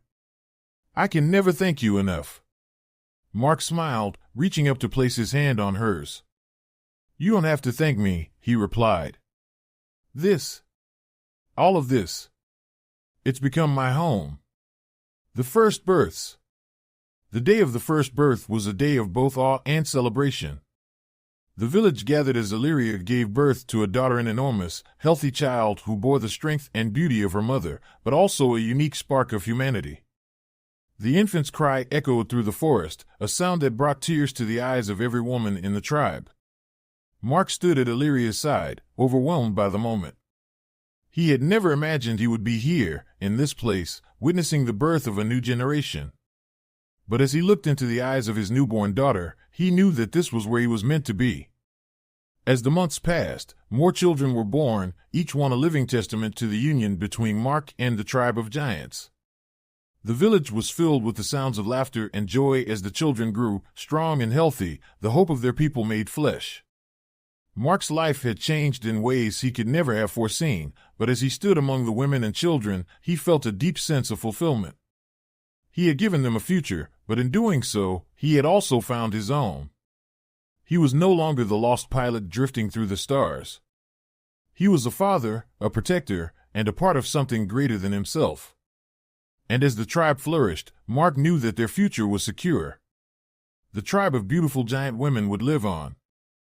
And he would be remembered, not just as the man who fathered their children, but as the man who had given them hope. In the far reaches of the Andromedos galaxy, beyond the sight of even Earth's most powerful telescopes, the Valkyra homeworld gleamed like a jewel among the stars. This planet, named Thaldor, was the heart of a sprawling empire ruled by an ancient race of warrior women. These women were known as the Valkyra, towering figures of strength and discipline, bred for battle and conquest.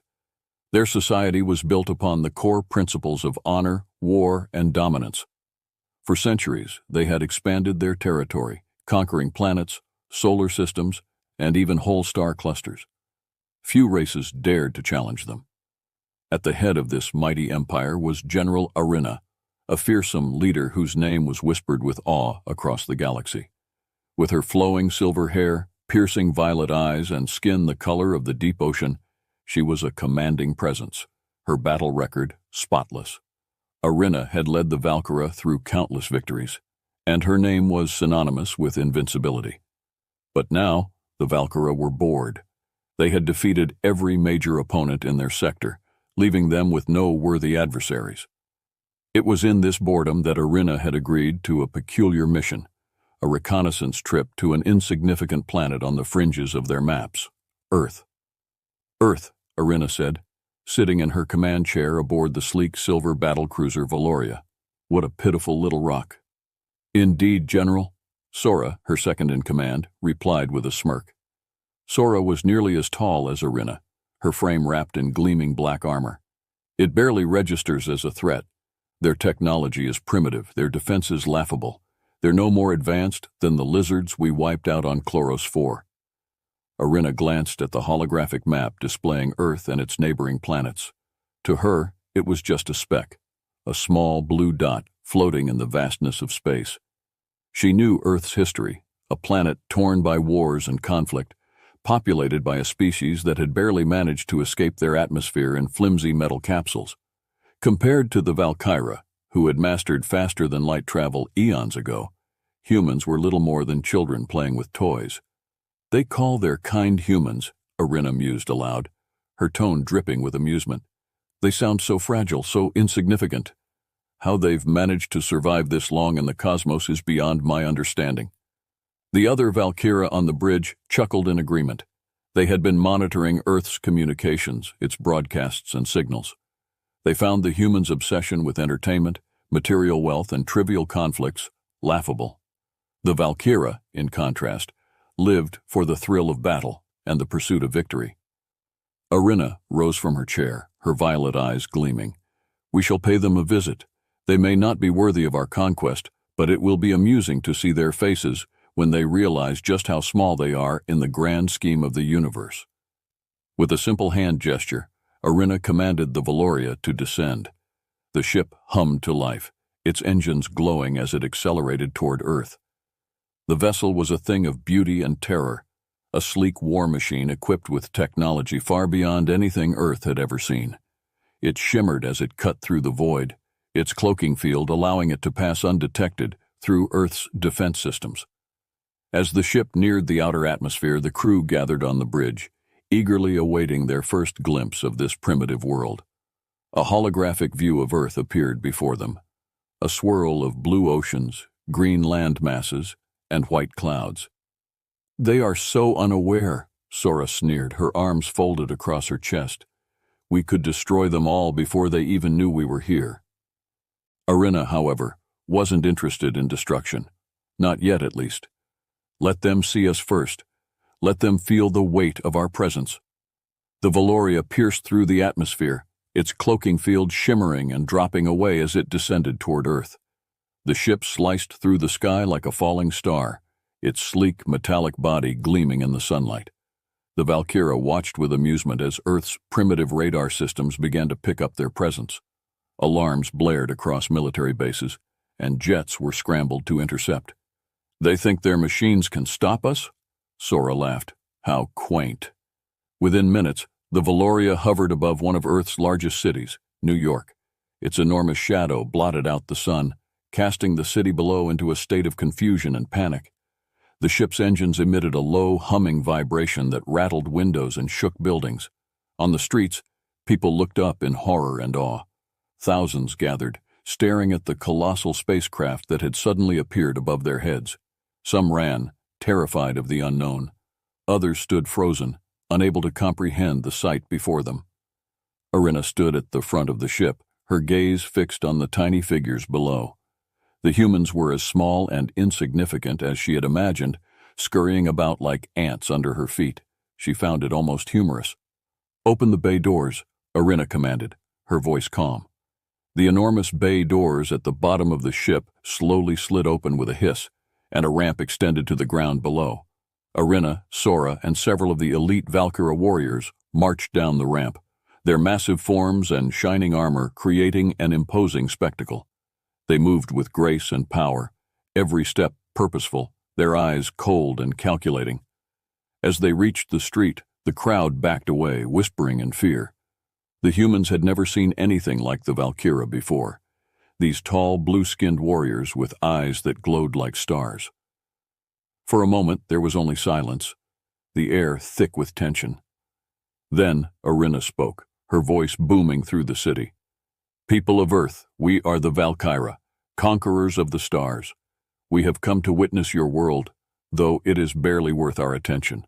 Look upon us, and know that you are nothing in the grand scheme of the universe. Her words echoed through the streets, causing murmurs of fear and confusion to ripple through the crowd. The Valkyra warriors smirked, enjoying the humans' terrified reactions. They are so fragile, Sora whispered, her eyes scanning the crowd. So pathetic. But as Arina surveyed the humans, her gaze was drawn to something unexpected, a figure standing still amidst the chaos. A man, unlike the others, was watching them with a calm, almost defiant look in his eyes. He didn't run or cower like the others. Instead, he stood tall, his eyes locked on hers. Interesting, Arina muttered, her curiosity piqued. This human was different. Perhaps Earth was not as pathetic as she had thought. The streets of New York were gripped by chaos. People screamed and scattered as the enormous Valkyra battlecruiser Valoria loomed overhead like a harbinger of doom. Helicopters circled cautiously, and the roar of military jets could be heard in the distance, but they all seemed insignificant against the vast size and power of the alien ship. Sirens blared throughout the city as police forces and emergency responders struggled to maintain order, their efforts futile against the overwhelming presence of the Valkyra warriors. General Arina, her glowing violet eyes surveying the scene, stood at the base of the ramp, flanked by her elite guard. Their armor gleamed under the sunlight, making them look like invincible gods descended from the heavens. The humans kept their distance, but a thick tension filled the air, and the expressions of terror painted across the crowd fed the Valkyra's amusement. "Look at them," Sora said, a grin spreading across her face. "Scurrying around like insects. They know nothing of war, of strength." Arina nodded. The humans' feeble attempts to react, to mount some sort of defense, were laughable. She raised her hand, signaling the Valkyra to spread out. They moved through the streets, towering over the panicked civilians, examining Earth's inhabitants like curious animals. The Valkyra didn't care for plundering or violence. They had already deemed Earth too insignificant for full conquest. This was purely a demonstration of their superiority, a lesson to remind these lesser beings of their place in the galaxy. One of the Valkyra warriors, a fierce fighter named Kara, grabbed a nearby streetlight and bent it with one hand, displaying her raw strength. The humans gasped, their fear evident, as Kara tossed the mangled metal aside. "Pathetic," she muttered, brushing past the crowd. Yet as the Valkyra spread out, mocking the humans and showing off their might, Arina couldn't shake the strange feeling she'd had earlier, the sensation that not all of these Earthlings were as weak and terrified as they seemed. Her gaze swept over the crowd again, and there he was, the same man who had caught her attention before. He stood apart from the others, calm amidst the panic. He was tall for a human, maybe 6 feet, with a muscular build and sharp features. His dark hair was cropped close, and he wore a casual jacket, as if he hadn't expected to witness the arrival of an alien invasion that day. Despite the terror in the air, his expression was steady, even curious. He watched Arina and her soldiers with a boldness that no other human dared. Arina narrowed her eyes, intrigued. Who is this man? She strode forward, cutting through the crowd with Sora by her side. As they approached, the humans instinctively moved back, creating a wide circle around the Valkyra and the mysterious man who now stood in their center. For a brief moment, the city fell silent, the weight of the encounter palpable. "You," Arina called out, her voice echoing down the empty streets. "What is your name, Earthling?" The man met her gaze without flinching. "David Kane," he said, his voice firm but calm. Arina studied him for a moment, intrigued by his composure. He was different from the others, and there was something about him that stirred a strange sense of curiosity in her, a feeling she hadn't experienced in ages. Most beings cowered in her presence, but this one, he seemed almost amused. "You seem remarkably calm for someone standing before the most powerful warrior race in the galaxy," Arina said, folding her arms across her chest. "Do you not fear us?" David shrugged casually, as though he were discussing the weather. "I've seen a lot in my time. Fear doesn't change anything." Sora stepped forward, her eyes flashing with anger. "You speak too boldly for a man whose people are at our mercy," she growled. "Show respect before we show you how truly insignificant you are." David's lips quirked into a slight smile. Respect is earned, not demanded. The crowd, still watching from a safe distance, gasped at his words. The Valkyra were renowned for their ruthlessness, and no one expected a human, especially an ordinary one, to talk back to them. Yet David seemed unfazed by the towering warriors before him, and his words carried a weight that unsettled Arina, if only slightly. "You dare to challenge us?" Arina asked, her voice cold but edged with curiosity. "Do you not realize what we could do to your world?" "I realize it," David said, his voice unwavering. "But I also know that strength isn't just about size or power. It's about will. I've faced enemies before, and I've learned one thing. If you don't stand your ground, you've already lost." Arina was silent for a moment, considering his words. There was something undeniably different about him. He was no ordinary human. There was strength in his stance, a quiet confidence that resonated with her on a deeper level. She had never met a being from such a primitive world who displayed such fearlessness in the face of overwhelming odds. Sora, however, was less impressed. "Shall we crush him, General?" she asked, her tone mocking. "Show these earthlings what happens when they forget their place?" But Arina shook her head, raising her hand to stop Sora. "No, he interests me." Sora blinked, surprised. "This earthling, he is nothing." Arina's gaze remained locked on David, a smile tugging at the corner of her lips. "Perhaps. But I want to see what this one is capable of." The crowd murmured, confused by Arina's unexpected interest. David remained calm, but even he could sense the shifting dynamics in the air. The tension was no longer purely about fear or domination. Arina wasn't just mocking him, she was testing him. She stepped closer, her imposing figure towering over him. "Tell me, David Kane," she said slowly, her voice lowering to a more personal tone. "Why should I not simply take your world and leave it in ruins?" David held her gaze. "Because it's not as weak as you think." Sora scoffed, but Arina raised her hand again, silencing her. She studied David for a long moment, and then, in an unexpected move, she extended her arm toward him, offering him a challenge. "Prove it," she said. David glanced at her hand, then back into her glowing violet eyes. He could feel the eyes of every Valkyra and human on the street watching, waiting to see what he would do. The odds were stacked against him, and yet he wasn't afraid. There was something in Arina's eyes, a spark of mutual respect that hinted at possibilities he hadn't expected. He reached out and took her hand. In that moment, something shifted. The balance of power between the Valkyra and Earth was no longer a simple game of domination. Arina had found a human who intrigued her, one who had the potential to challenge her preconceptions.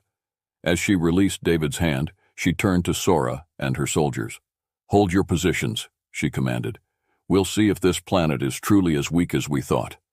And with that, the Valkyra, who had arrived with mockery in their hearts, now found themselves on the verge of something far more complex. An encounter that would forever change the way they saw Earth and its people. The atmosphere was electric. The heart of New York City had transformed into an arena of anticipation. Skyscrapers towered like silent spectators over the streets below, where a circle had formed around General Arina and David Kane.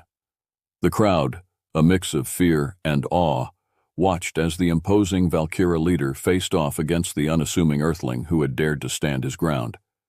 Arina's violet eyes assessed David with a mixture of curiosity and challenge. "You possess courage unusual for your species," she remarked, her voice resonating with both admiration and condescension. "But courage without strength is meaningless." David met her gaze steadily. "Strength comes in many forms," he replied. "It's not just about physical power." Sora, observing from the sidelines, clenched her fists. "General, this is a waste of time. Let me dispatch him and remind these humans of their place." Arina raised a hand to silence her. "No, Sora. This one has piqued my interest. I will handle this myself." The Valkyra warriors formed a perimeter, their towering forms creating an imposing barrier between the duelists and the crowd. Military personnel who had arrived on the scene held their positions, unsure of how to proceed. Orders crackled over radios, but no one dared to interfere. Arina stepped forward, the ground seeming to tremble under her weight.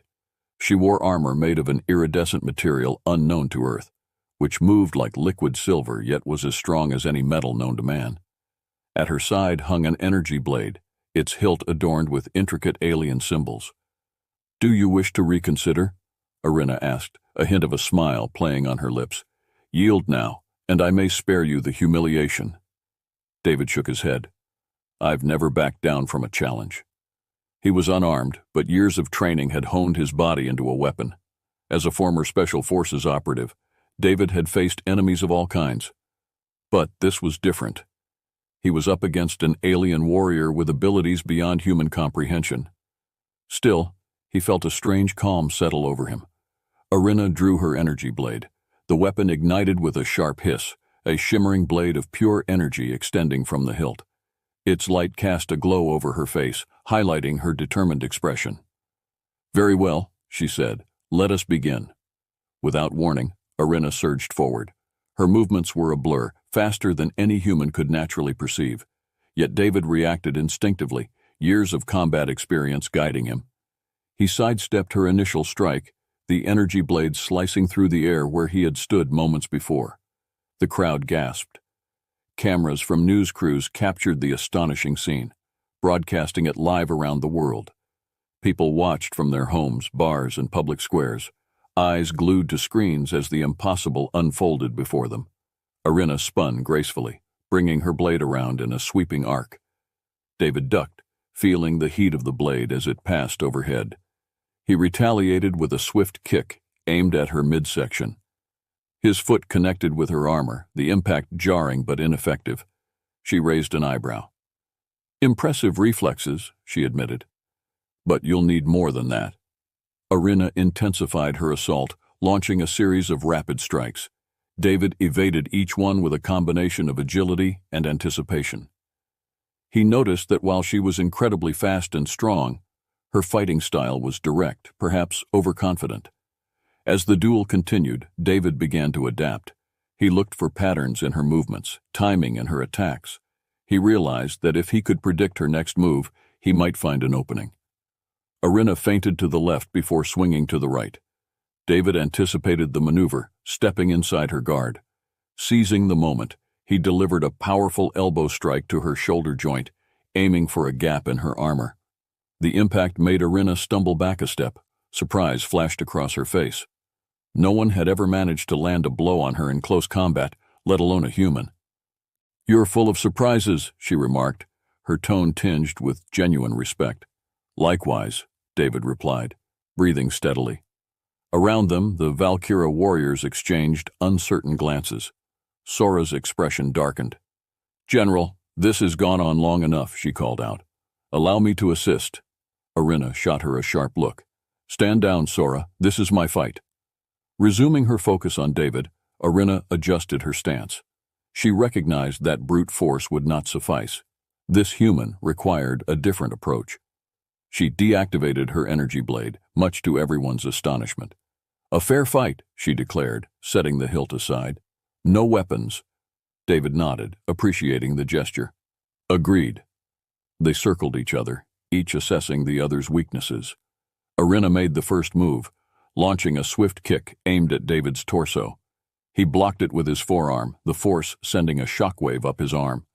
He countered with a jab toward her midsection, which she parried effortlessly. The exchange intensified. They moved like dancers, each motion fluid and precise. Arina's strength was undeniable, but David's adaptability kept him in the fight. He leveraged his smaller size to his advantage, slipping under her strikes and targeting vulnerable spots. Minutes felt like hours as the duel wore on. Sweat beaded on David's brow, but he maintained his composure. Arina, too, showed signs of exertion, a sheen on her skin, a slight quickening of her breath. "You're holding back," David said between exchanges. "Perhaps," she admitted, "but so are you." He smiled. "Maybe we're both looking for the same thing."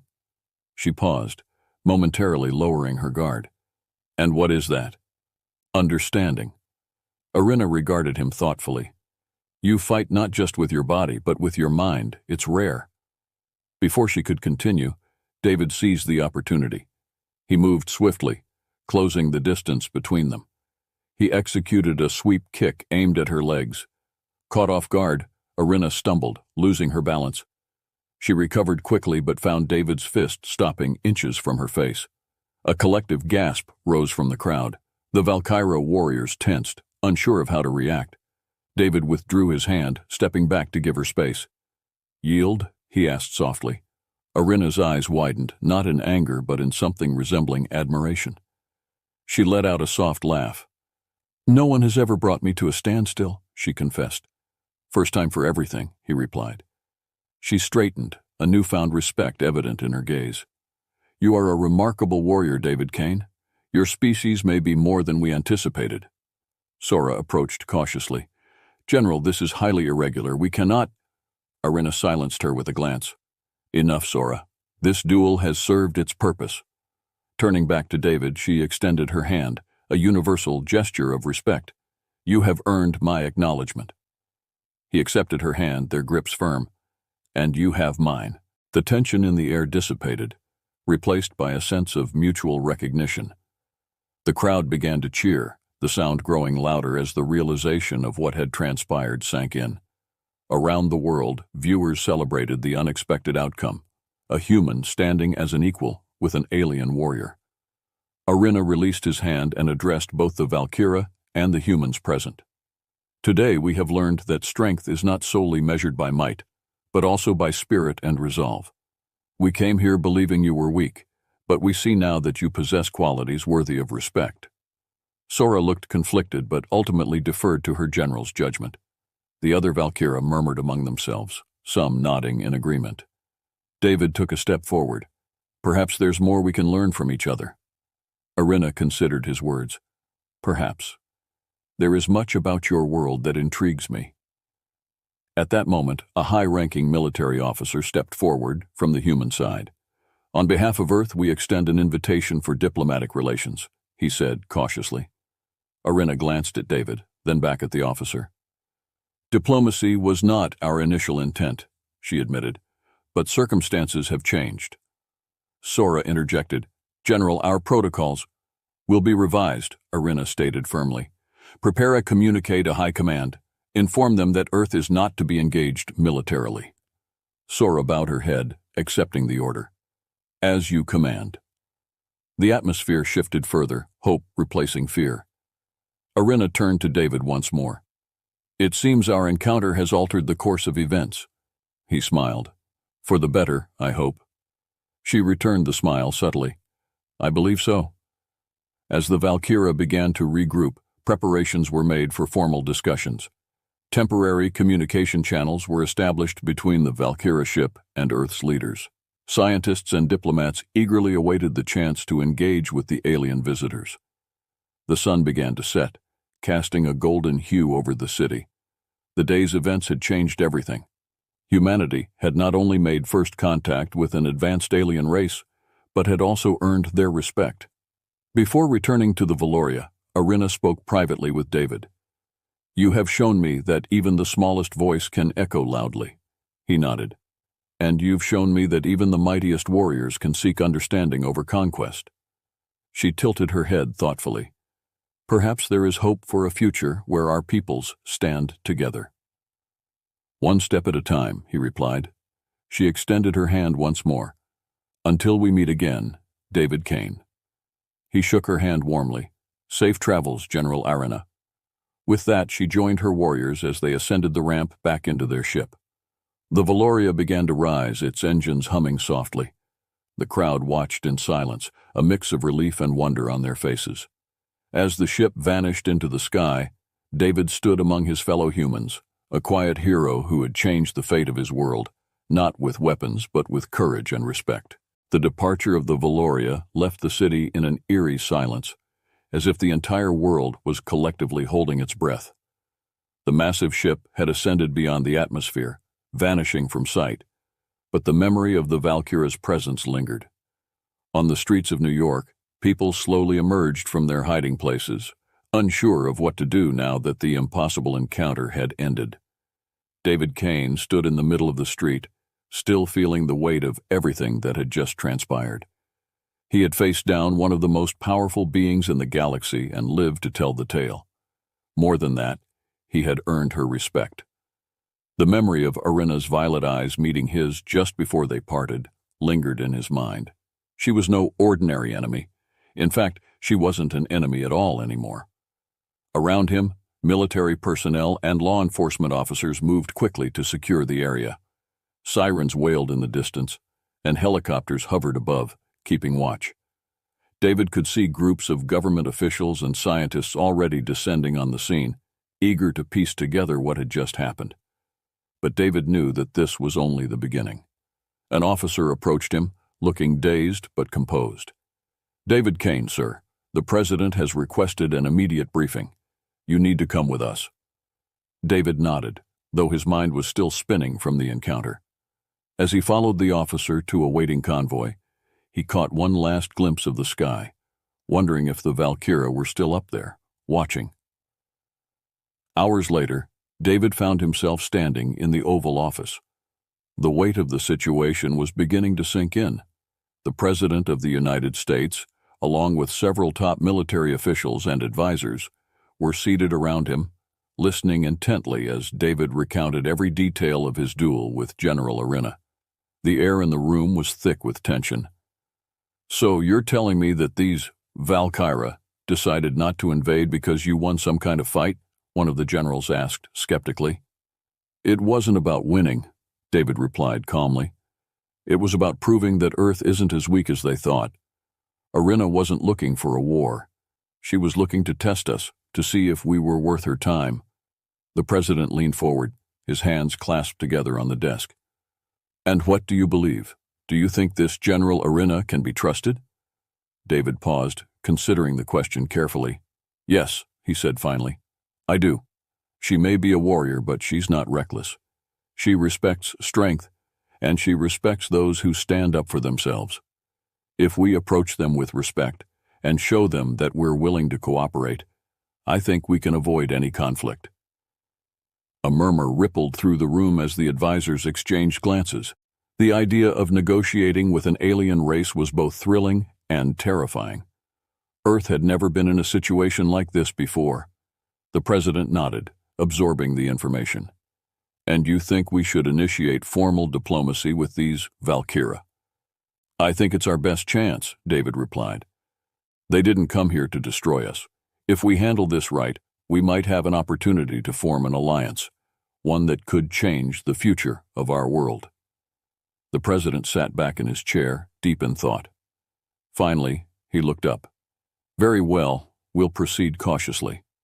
I want our top diplomats working on this immediately.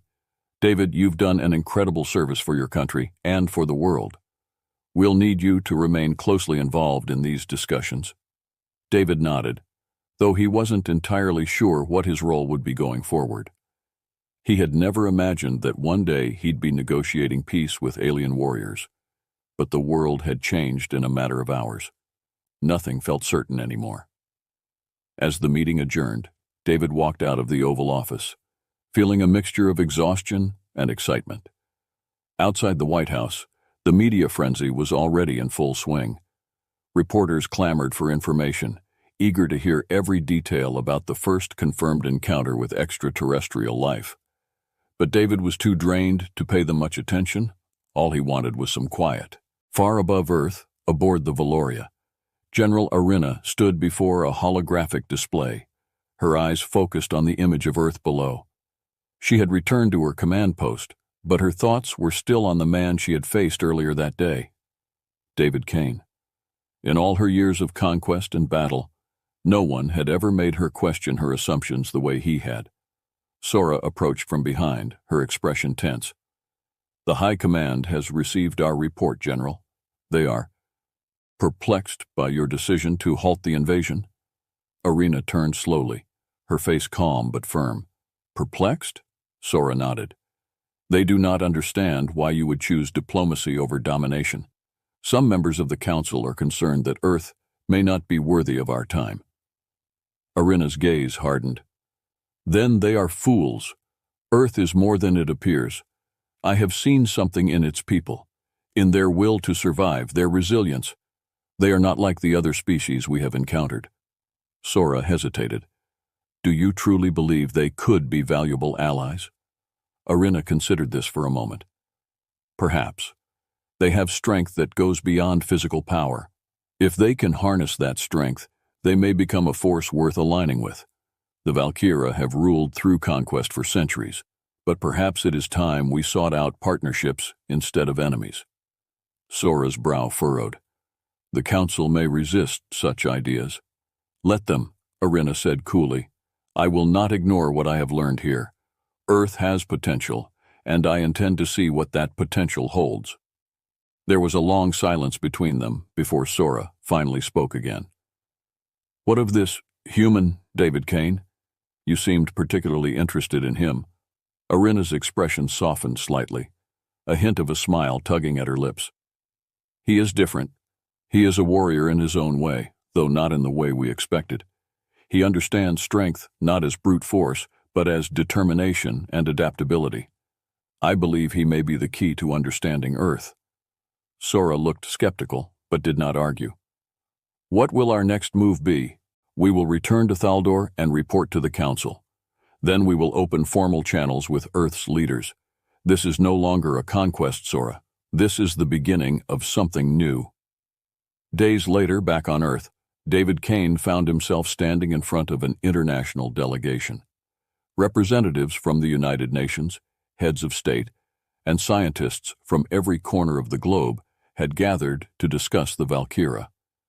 David had been asked to speak, not as a soldier, but as a diplomat, the man who had faced down an alien general and brokered peace. The world is watching, one of the diplomats said to him as they prepared for the session.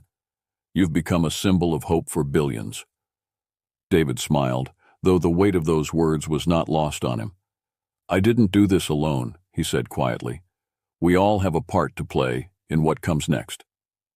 As the session began, David stood before the assembly, feeling the eyes of the world upon him. The Valkyra had not returned since their departure, but communication channels had been established. The first steps toward diplomacy had been taken, and humanity now stood on the threshold of a new era, one filled with possibility, but also uncertainty. The Valkyra are not our enemies, David began, his voice steady and clear. They are warriors, yes, but they are also beings capable of reason and respect. They came here expecting to find weakness, but what they found was resilience, and because of that, we have an opportunity to forge a future not defined by fear, but by cooperation. The room was silent, every word hanging in the air. As we move forward, we must remember that strength isn't just about power. It's about standing together, about finding common ground even when the odds seem insurmountable. The Valkyra have given us a chance, and it's up to us to make the most of it. Applause erupted from the assembly. David stepped back, the weight of the moment finally lifting from his shoulders. He had no way of knowing what the future held, but he knew one thing for certain. Earth was no longer alone in the universe. As the applause continued, David allowed himself a brief moment of reflection. His eyes drifted upward toward the sky, where he imagined the Valkyra watching from their distant homeworld. He wondered if, somewhere, Arena was looking back at Earth with the same sense of curiosity and hope. Far beyond the stars, aboard the Valoria, General Arena stood on the command deck, gazing at a holographic image of Earth. She smiled faintly, her thoughts returning to the day she had met David Kane. Until we meet again, she whispered softly. The ship's engines roared to life, and the Valkyra vessel shot forward into the infinite expanse of space, leaving Earth behind, but not forgotten.